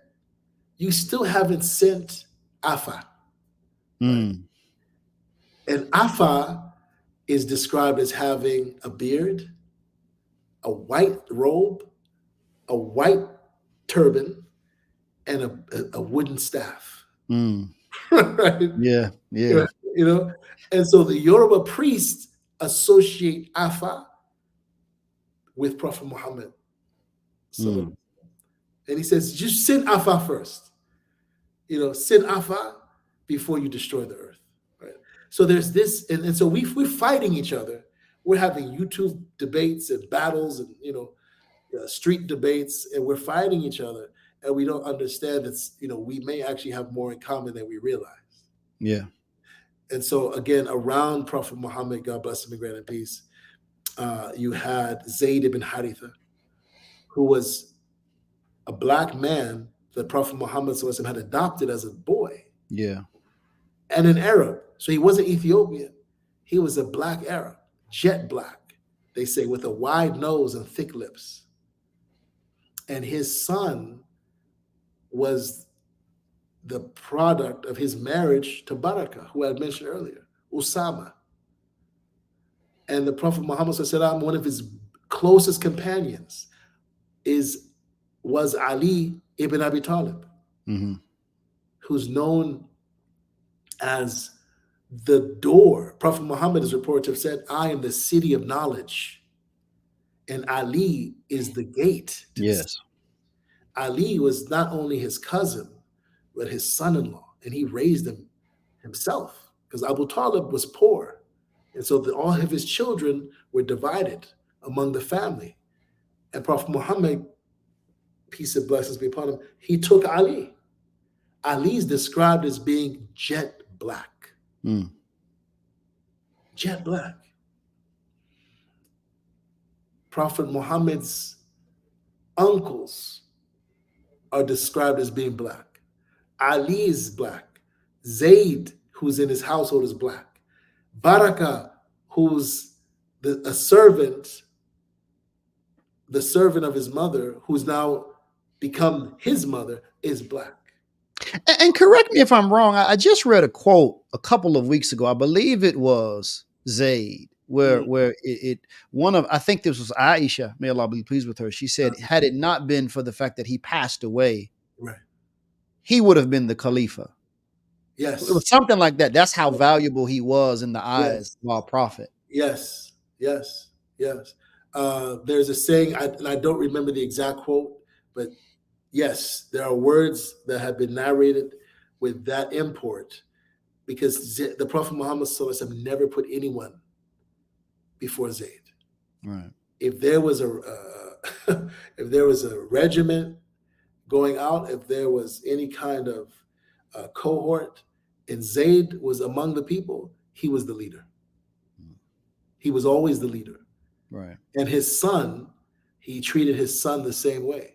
Right. That's why right before he passed away, and he was sending a regiment of over 3,000 warriors to go to confront and do battle with the Romans, he put Usama, the son of Zayd and Baraka, at the head of the army. He was the general. And he was only 17 years old. Right. And he had men in their 50s and 60s under his command. Right? Right. And so there are many companions. So, and I was talking about An-Najashi, the Ethiopian emperor who embraced Islam. He was Christian first, and then God guided him to Islam. He not only gave the Muslims asylum, but he exchanged letters with Prophet Muhammad, beautiful letters. Right. And when he got Prophet Muhammad's letter, this Ethiopian emperor took the letter. First of all, he stepped off his throne, walked down the stairs leading to his throne, sat on the ground, took the letter, opened it up, kissed it, then put it on his eyes. Then he perfumed the letter, folded it up, asked for a beautiful box to be brought, put it in the box, and he told everyone present in his court, as long as we take care of this letter, our kingdom will be protected. This is the opposite of what happened in Persia. Yeah. When Khusro got a letter from Prophet Muhammad, he ripped it to shreds. Right. And he killed the ambassador. Right. Right. And then when Prophet Muhammad, peace and blessing upon him, got wind of this, he said, may God do to him and his kingdom what he did to the letter. And we know after a few years, right, his kingdom fell. It fell. And so after and we can go on and on about the companions around the Prophet Muhammad, God bless him, grant him peace. But after him, in the next generation, there were the likes of Ata ibn Abi Rabah. Ata was a black man raised in Mecca who became the Mufti of Mecca. He is like the Supreme Court Justice of Mecca. Right. And he was disabled. And he had a deformity on his ear. He had a deformity on his ear. So his ear had been mutilated. He had a paralyzed arm, and he was very dark. But that did not stop him from ascending to the highest judiciary position in the land. He was the Mufti of Mecca. Rulers would come to him because he did not play games with these rulers. Rulers would come to him asking for his advice and for his help. And he would tell them what to do. And they would try to give him gifts and try to give him he would never accept them. He said, I don't need anything from you. Take care of the people. Whenever he was with the rulers, he was always advocating for the well-being of the people. I thought was a great scholar, but not just a scholar, he was a great statesman. And then after him, if you go a few hundred years to Egypt, well, Dhunun al-Misri. He's known as Dhunun the Egyptian. And Nun is a letter in the Arabic language that also means knowledge, also means a fish. That's why Prophet Yunus, is called Dhunnun, the companion of the fish. But the fish is the representation, and as you know, Imam Muhammad used to teach on this early on during the transition. The fish is a representation of esoteric knowledge, of spiritual knowledge. And so Dhunnun al-Misri, who's a celebrated Sufi scholar from Nubia, he was a Nubian Muslim scholar. And in his biography, they mentioned that this man used to walk around the ruins of the ancient Egyptian pyramids and the temples. And he said that Allah Ta'ala, that God, had given him the ability to read the hieroglyphs. And he used to read the hieroglyphs. This is before the Rosetta Stone. Yeah. Before the Rosetta Stone, before French people started telling people what ancient Egyptians believed and how they lived and what they knew and valued. Dhunnun al-Misri was reading the hieroglyphs, and there's actually a manuscript. I haven't seen it with my own eyes yet, but I plan to, God willing, inshallah, It's in Istanbul, Turkey, in the library there, in the archive there, that's attributed to him, where he decodes the ancient Egyptian hieroglyphs. Mm-hmm. And not only that, he integrated certain aspects of ancient Egyptian spirituality and ethics into how he taught Islam to his people. And he wasn't just a Sufi scholar, he was also a scholar of hadith. He was also a scholar of the Quran. And I have a book where it's called the Tafsir of Dhunun al-Misri, the commentary of Dhunun al-Misri on the Quran. And he uses ancient Egyptian language to explain the meaning of the isolated letters that begin certain surahs of the Quran. Yes. So Alif, Lam, Mim, Yasin, Ha, Mim, Kaf, Ha, Ya, Ain, Sad, and so on and so forth. He explains those using ancient Egyptian. Profound. Right? It's profound. Now, of course, most Muslim scholars say, we don't know what that means. Only Allah knows what that means. And that's true. Only Allah ultimately knows what those letters mean. But this scholar, Dhunun al-Misri, again, pulling on African language, this is really significant. He was using ancient Egyptian in his hermeneutics, in his methodology for understanding the Quran.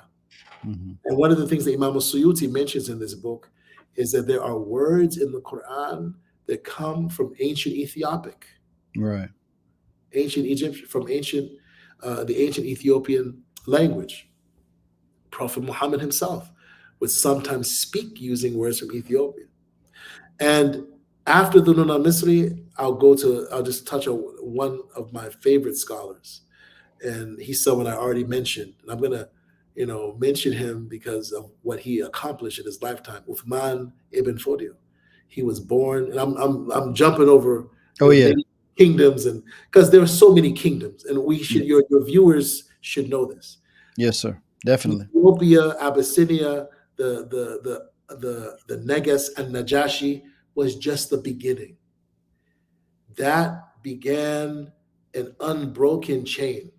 And this is the part of our history that we need to really capture and understand and make movies about, write poetry about, write novels and history books about, sing songs about. There was an unbroken chain from generation to generation, century to century of independent. This is what I need my brothers and sisters to understand, our African-American Muslim brothers and sisters to understand. And Imam Muhammad represented for me. There was an unbroken chain of independent Black Muslim governments. They were not under the Umayyads. They were not under the Abbasids. Right? They were not under the Idrisid dynasty of Morocco. They were not under the Ottomans. They were not under the Egyptians. And Prophet Muhammad, God bless him and grant him peace, had cautioned his companions. He said, leave the Africans alone as long as they leave you alone. Leave them alone as long as they leave you alone. Right. Don't try to conquer them. Because the Africans, especially the Ethiopians, were notorious. They were renowned for their skill, courage, and their mastery on the battlefield. Leave them alone. All right. And so because of this, the companions, if you notice, you asked about North Africa. So when you look at the spread of the mostly Arab contingents, and again, when we say Arab, we have to understand many of these Arabs were Black people. Right. Like Allahumma salli sayyidina Muhammad wa sallam, like the great general who went into Egypt, not Amr ibn al-As, his name is escaping me now. But, when he first went into Egypt, he was denigrated because of the blackness of his skin. And the other companions and his students from the second generation of Muslims said, "Hey, he's the best of us." And then he responded, "If you don't like me, I got 1,000 more on their way, just like me, but darker." Just like me, but darker. He said 1,000. Yeah. 1,000, right? So there was an unbroken chain of empires. The kingdom of Darfur, right, is among them. We have the kingdom of Ghana that wasn't a Muslim empire, but had a strong and significant Muslim enclave. That we had the kingdom of Songhai, the kingdom of Mali, the kingdom of Kanem-Borno, right? All of these were a part of a cohesive culture and civilization that was known as Bilad al-Sudan, you referred to earlier, the land of the blacks.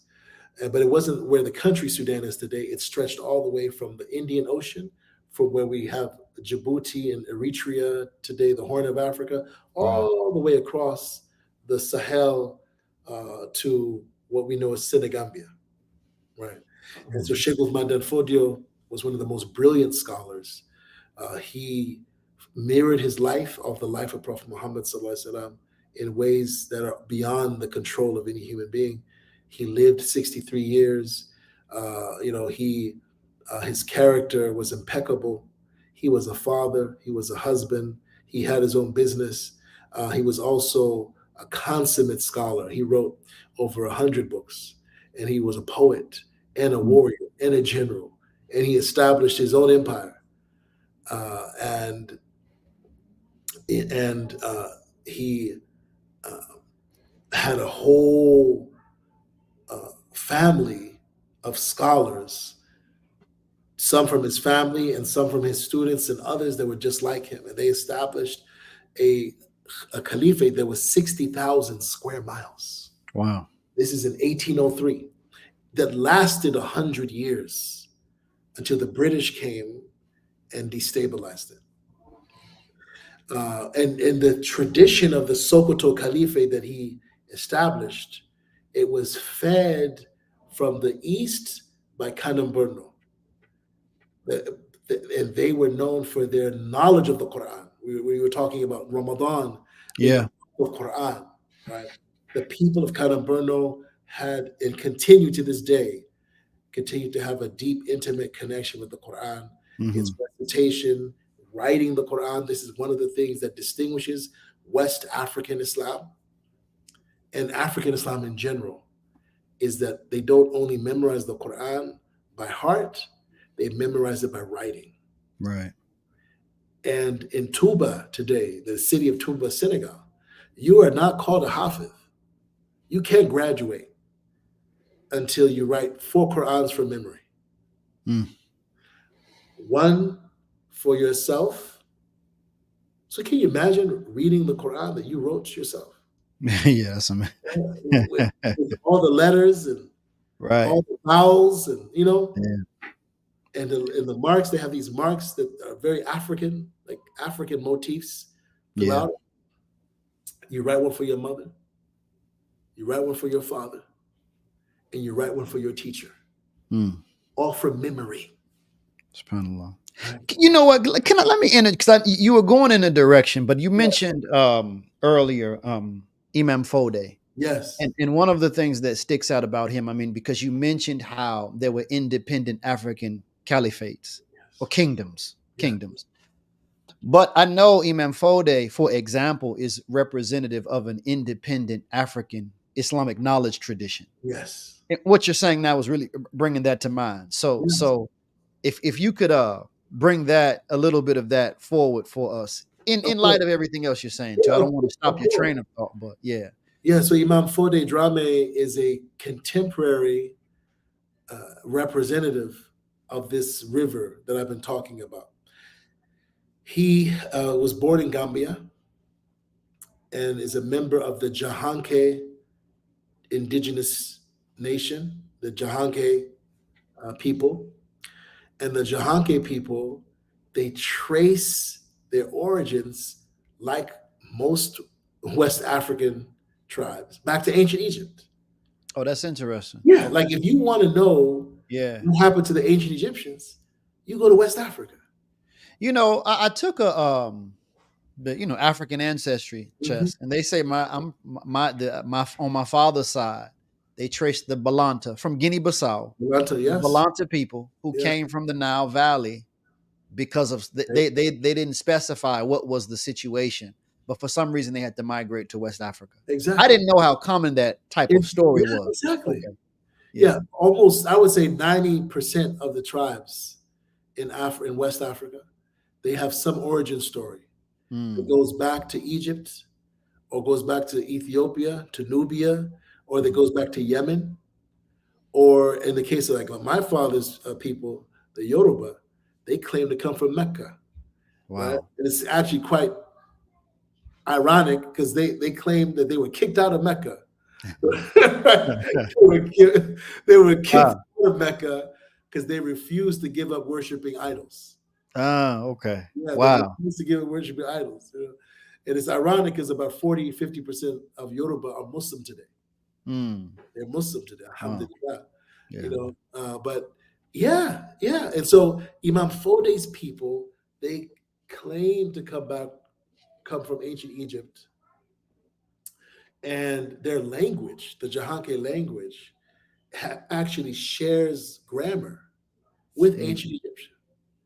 And in their rites of passage program, they have a vibrant, living rites of passage tradition that I hope that our people here can link up with and contextualize and modify for our needs here in the United States.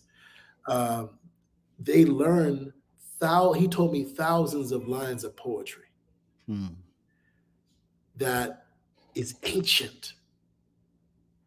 And it is a language that corresponds with Meroitic, which is a particular ancient Egyptian dialect, right?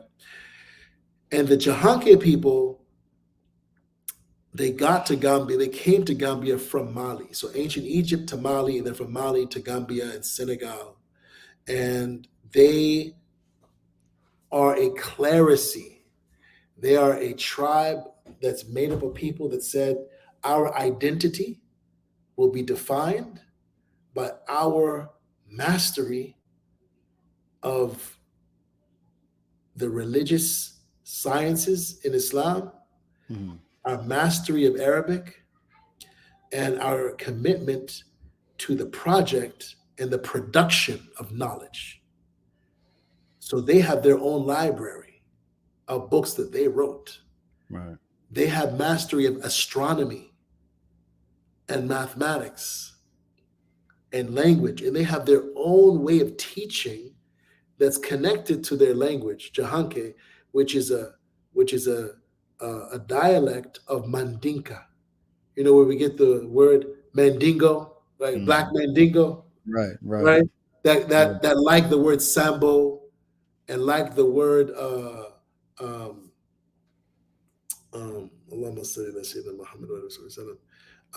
like the word I forget this other word that we use in America to denigrate Black people, right? A lot of these were Muslim names. Mandinko comes from the Mandinka people. The Mandinka people come from the Empire of Mali, the Malinke people. So Imam Fode's people are part of this very noble lineage, and that goes back with Islam over 1,000 years. They didn't just become Muslim 200-300 years ago. Right. And their greatest ancestor is Imam Salim Suware. Imam Salim Suware. And his approach to Islam is very similar to Imam Muhammad. Even though he lived in the 1100s. He lived about 1,000 years ago. And so this genetic memory that you were referring to earlier, Yeah. like when I'm reading and studying and research, I'm seeing it. I'm like that. Like this Right. approach, this methodology is so similar to what Imam Muhammad was teaching. You know, Right. it's amazing. Ajib. There's a spirit. Yeah. It's like Malcolm, Allah mercy upon him, used to say, it doesn't matter where you take an apple tree. You could plant it in Africa, you could plant it in China. It's an apple tree. Yeah, that's right. It's an apple. It is what it is. Yeah. Or he put it another way. You could put kittens in the oven; they don't become They biscuits. don't. Yeah, that's right. It's That's kittens. right. Yeah. They're kittens, right? And so Imam Fode's community, and I had the blessing of visiting his village where he was born a number of times. And he's an imam, and by imam, when they say imam, they don't just mean someone who leads prayer. They're talking about a leader of a tribe. The imam he's the leader of the tribe. He's the judge of the tribe. He adjudicates. He resolves conflicts. Right. He vouches for people. Right. The imam is a teacher of the Quran. The imam also is a repository of all the collective wisdom of the community. And their imams learn herbs, like herbology, ethnobotany, Yeah. how to heal people, using natural means in the environment. And so his training, the thing about Imam Salim Suare and Imam Fode's ancestors is that their training is rooted in the Quran. And they have a connection with the Quran that I've never seen anywhere else. Mm. I've never seen anywhere else. Everything for them is in the Quran. Everything. And, Imam Fode has written around 200 or so books of his own. Right. And some of those books deal with matters of worship. Some of those books deal with ethics. Some of those books deal with cosmology, time. Some of them deal with gender issues. It's a wide range. Yeah. Wide range. And the thing about the Jahanke that's also really distinctive is that their approach is that that is primarily nonviolent, and that violence and aggression should only be used in self-defense. Right. Which again is a part of, I think, a larger ethos of tolerance that you find in traditional West African Islam.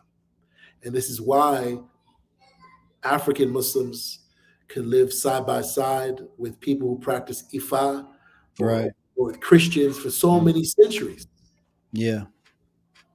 For so many centuries without any significant conflict or without wars and fighting.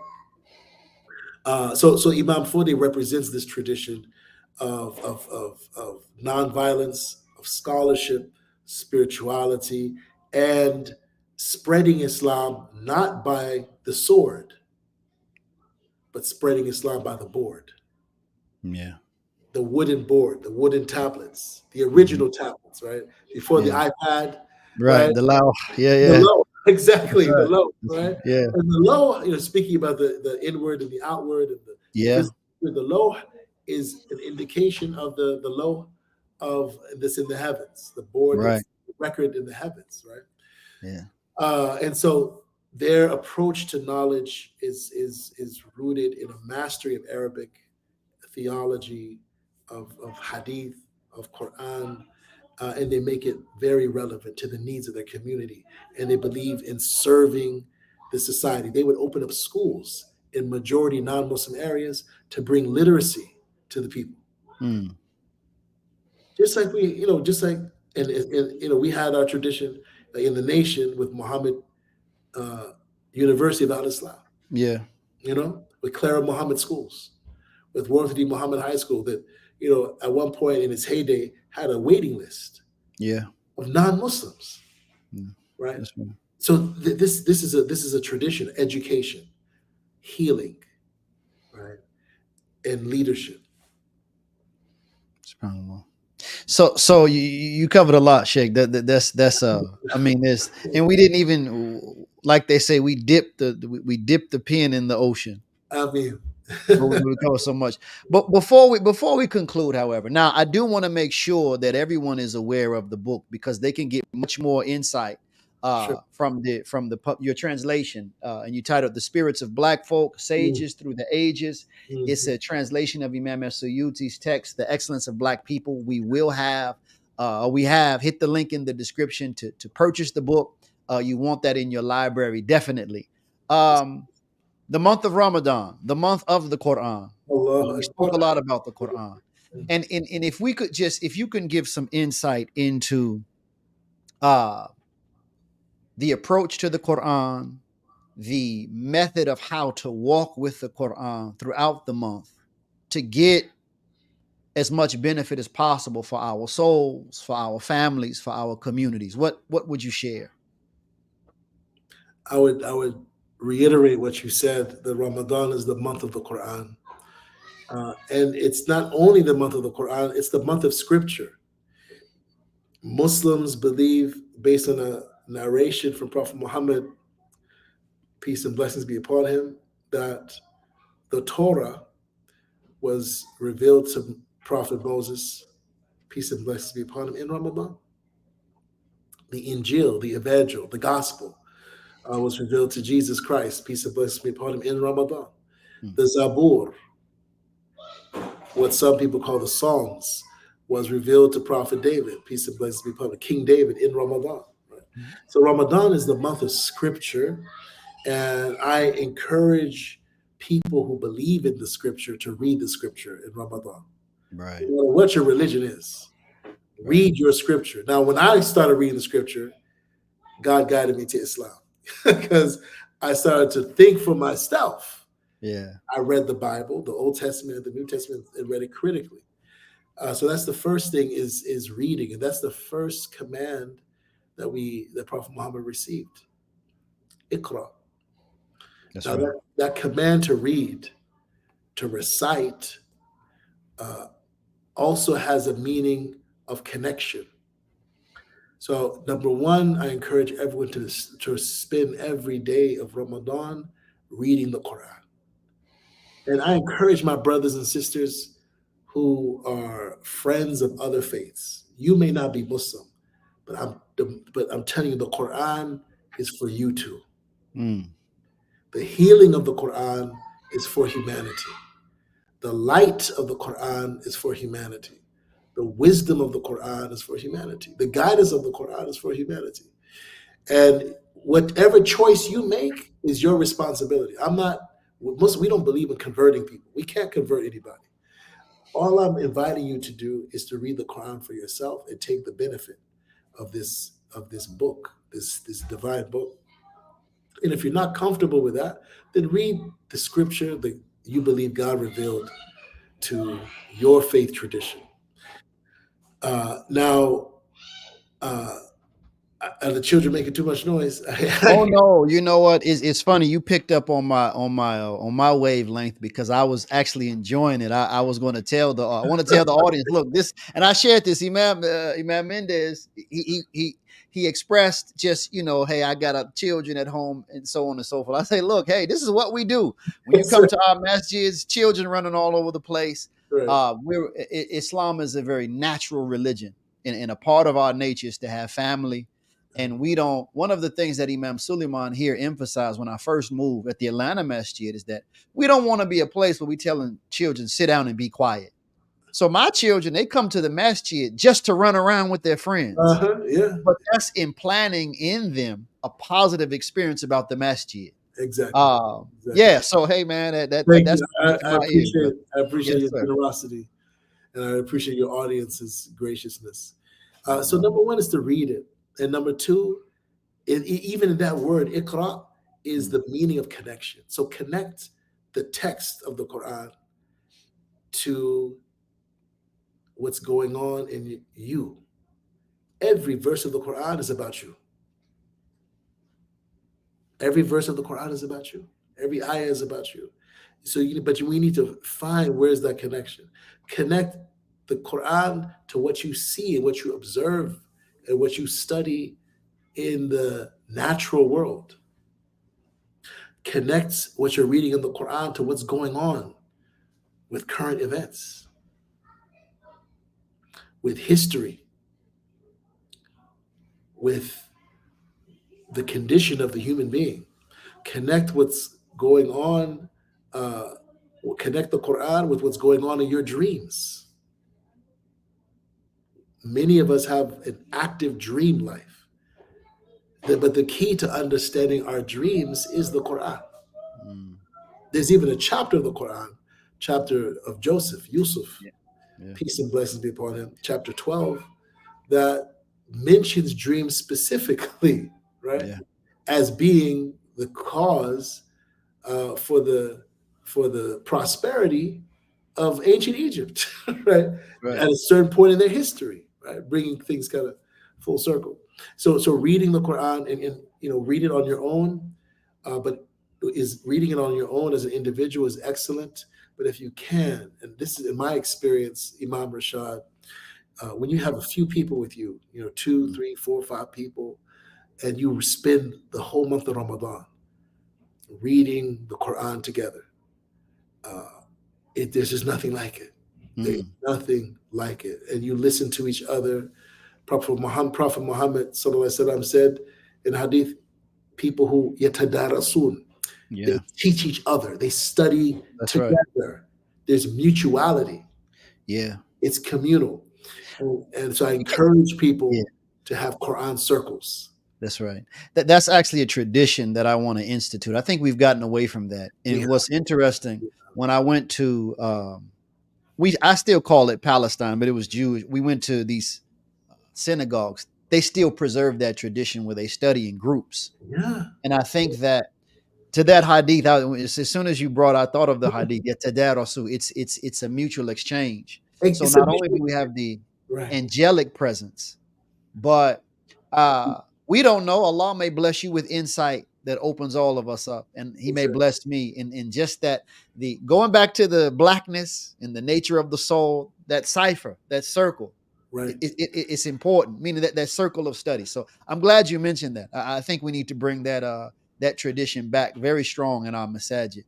Absolutely. Yeah, absolutely. And like you said, it attracts the angelic presence and it cultivates rahmah. It cultivates this compassion between people, Yeah. and tranquility descends upon the people involved, engaged in that activity. I would also encourage people, to spend some time uh, learning how to read the Quran. If you're not already reading it in Arabic, there is a power and a beauty and a spiritual, I love the word you mentioned earlier, energy. There's a spiritual energy. And if you allow me, I can even say a vibration or frequency Yeah. that comes from reciting the Quran in its original revealed Afro-Semitic language. Yeah. Right?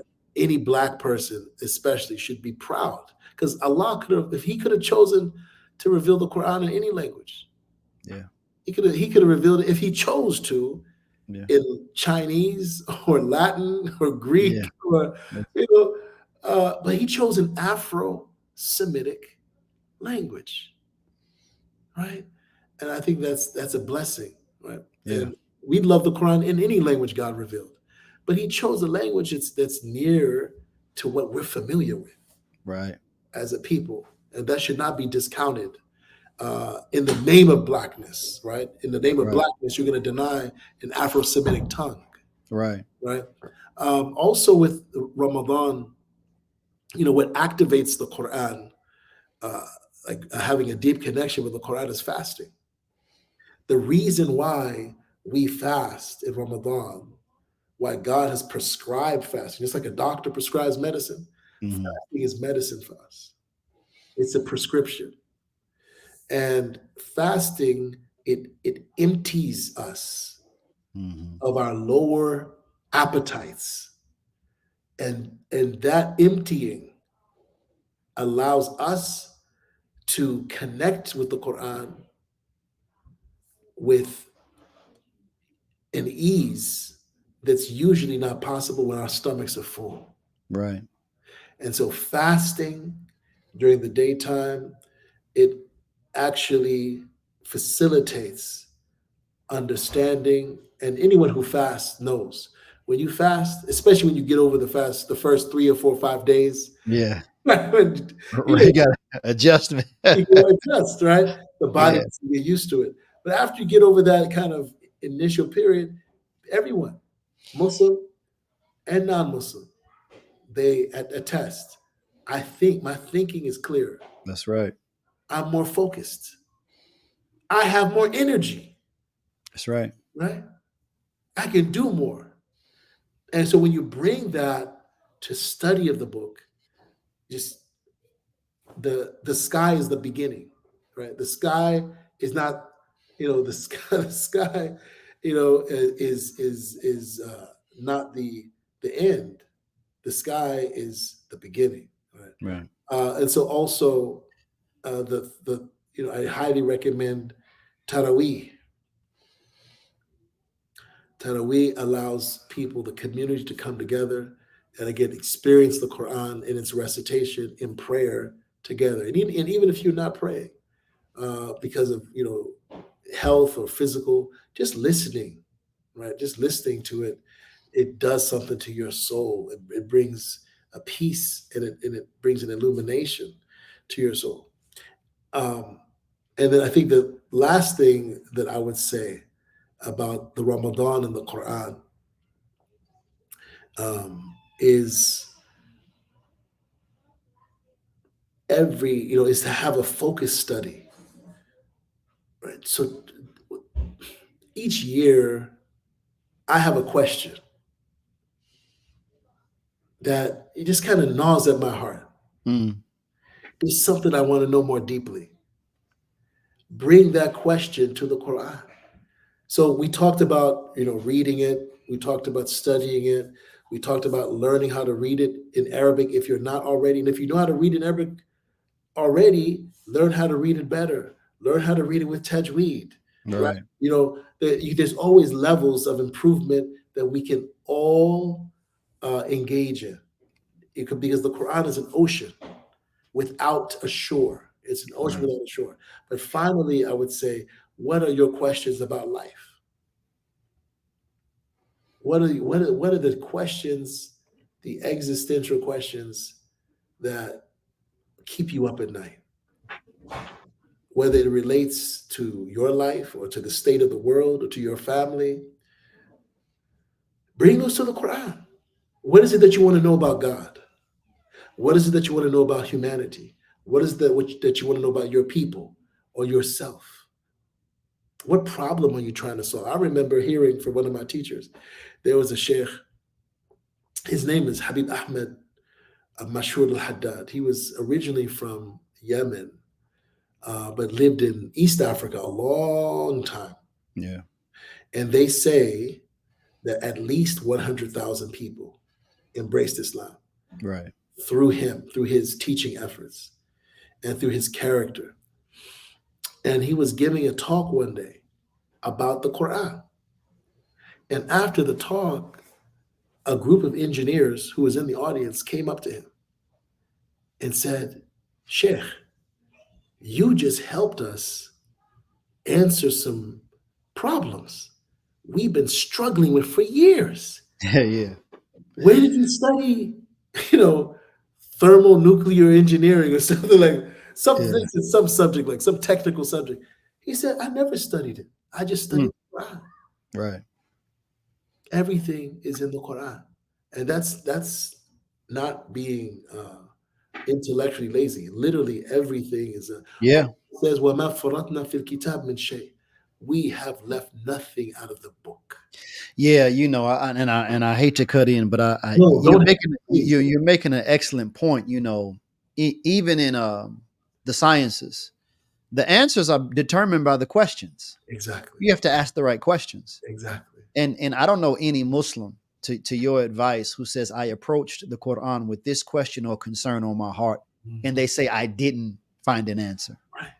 If they didn't knock, as the old scripture says, they didn't knock on the door long enough. Because if you knock, it will be answered. Seek and you shall find. Exactly. Yeah, I agree. Exactly.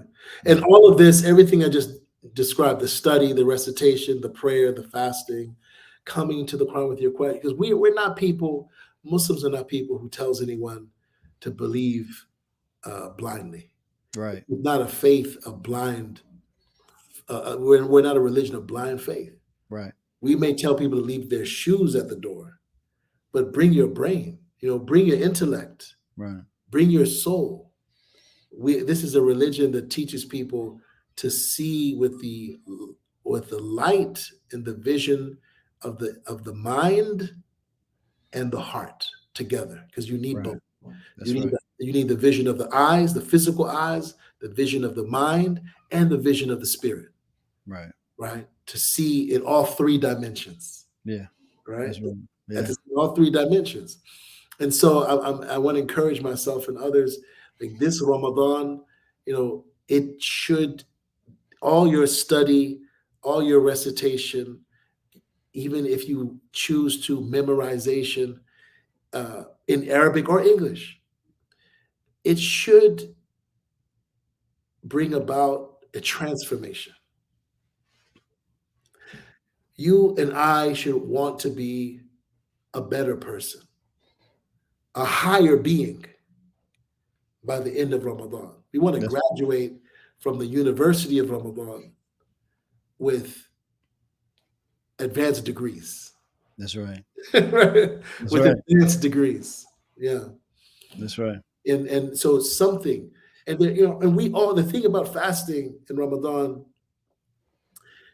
again, Muslims believe in Ramadan, the entities, the demonic entities that are often sources of distraction and that are often influences in our choices about right and wrong, they are restrained in Ramadan by God's power.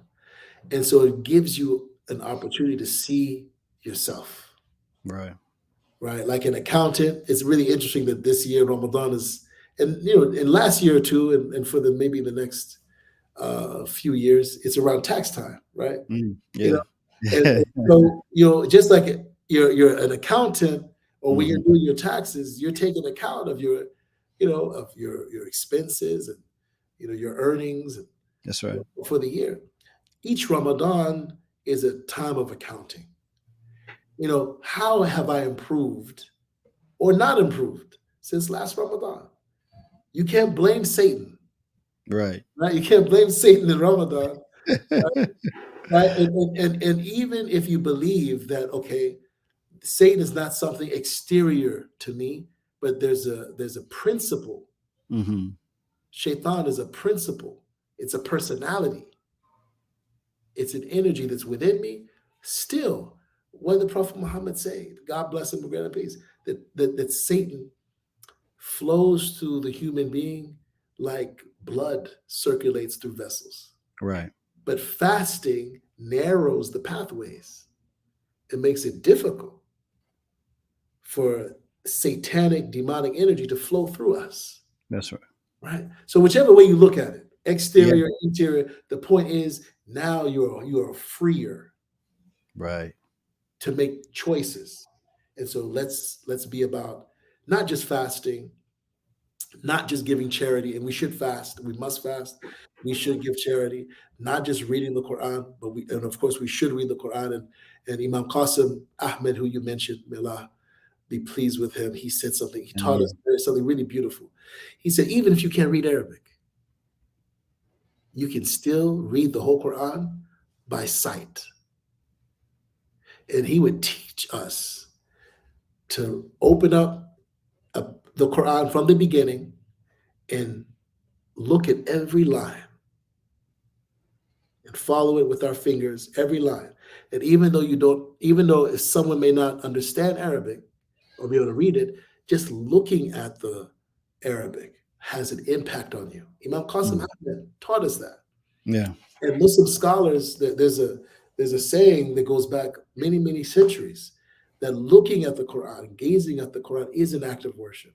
I encourage my brothers and sisters, do not be discouraged if you cannot read the Quran in Arabic. Don't be discouraged.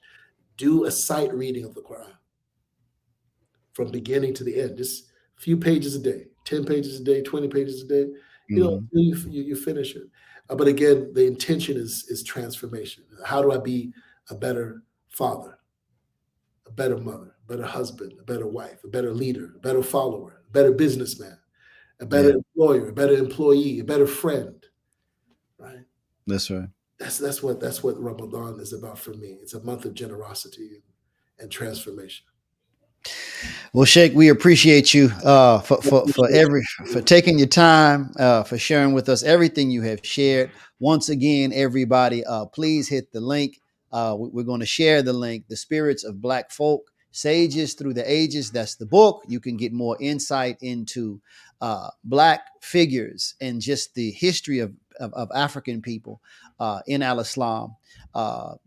From the before really our Prophet Muhammad sallallahu alaihi wasallam all the way down through history. Also, I'm going to share the link to your website.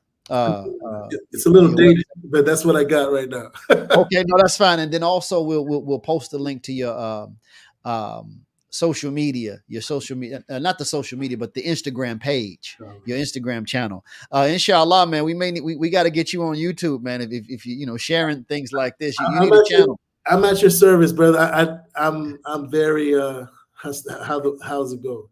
I'm not very social media or technology savvy. Yeah. So your guidance and your guidance and tutelage will be much appreciated. Yeah, we need you. We need more of our brothers out here, really presenting not only the correct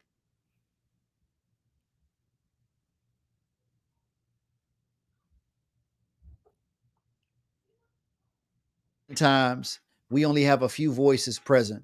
Right. We only have a few presentations present, but the tradition, the history is vast. So it's very much needed. But we thank you for your time. Everyone, remember to subscribe, like this, share it with others. Again, we're trying to reach 10,000 subscribers by the end of the month of Ramadan. Inshallah, we will see you all next time. We have another special guest coming up very soon. So inshallah, we'll see you for that one as well. Assalamu alaikum.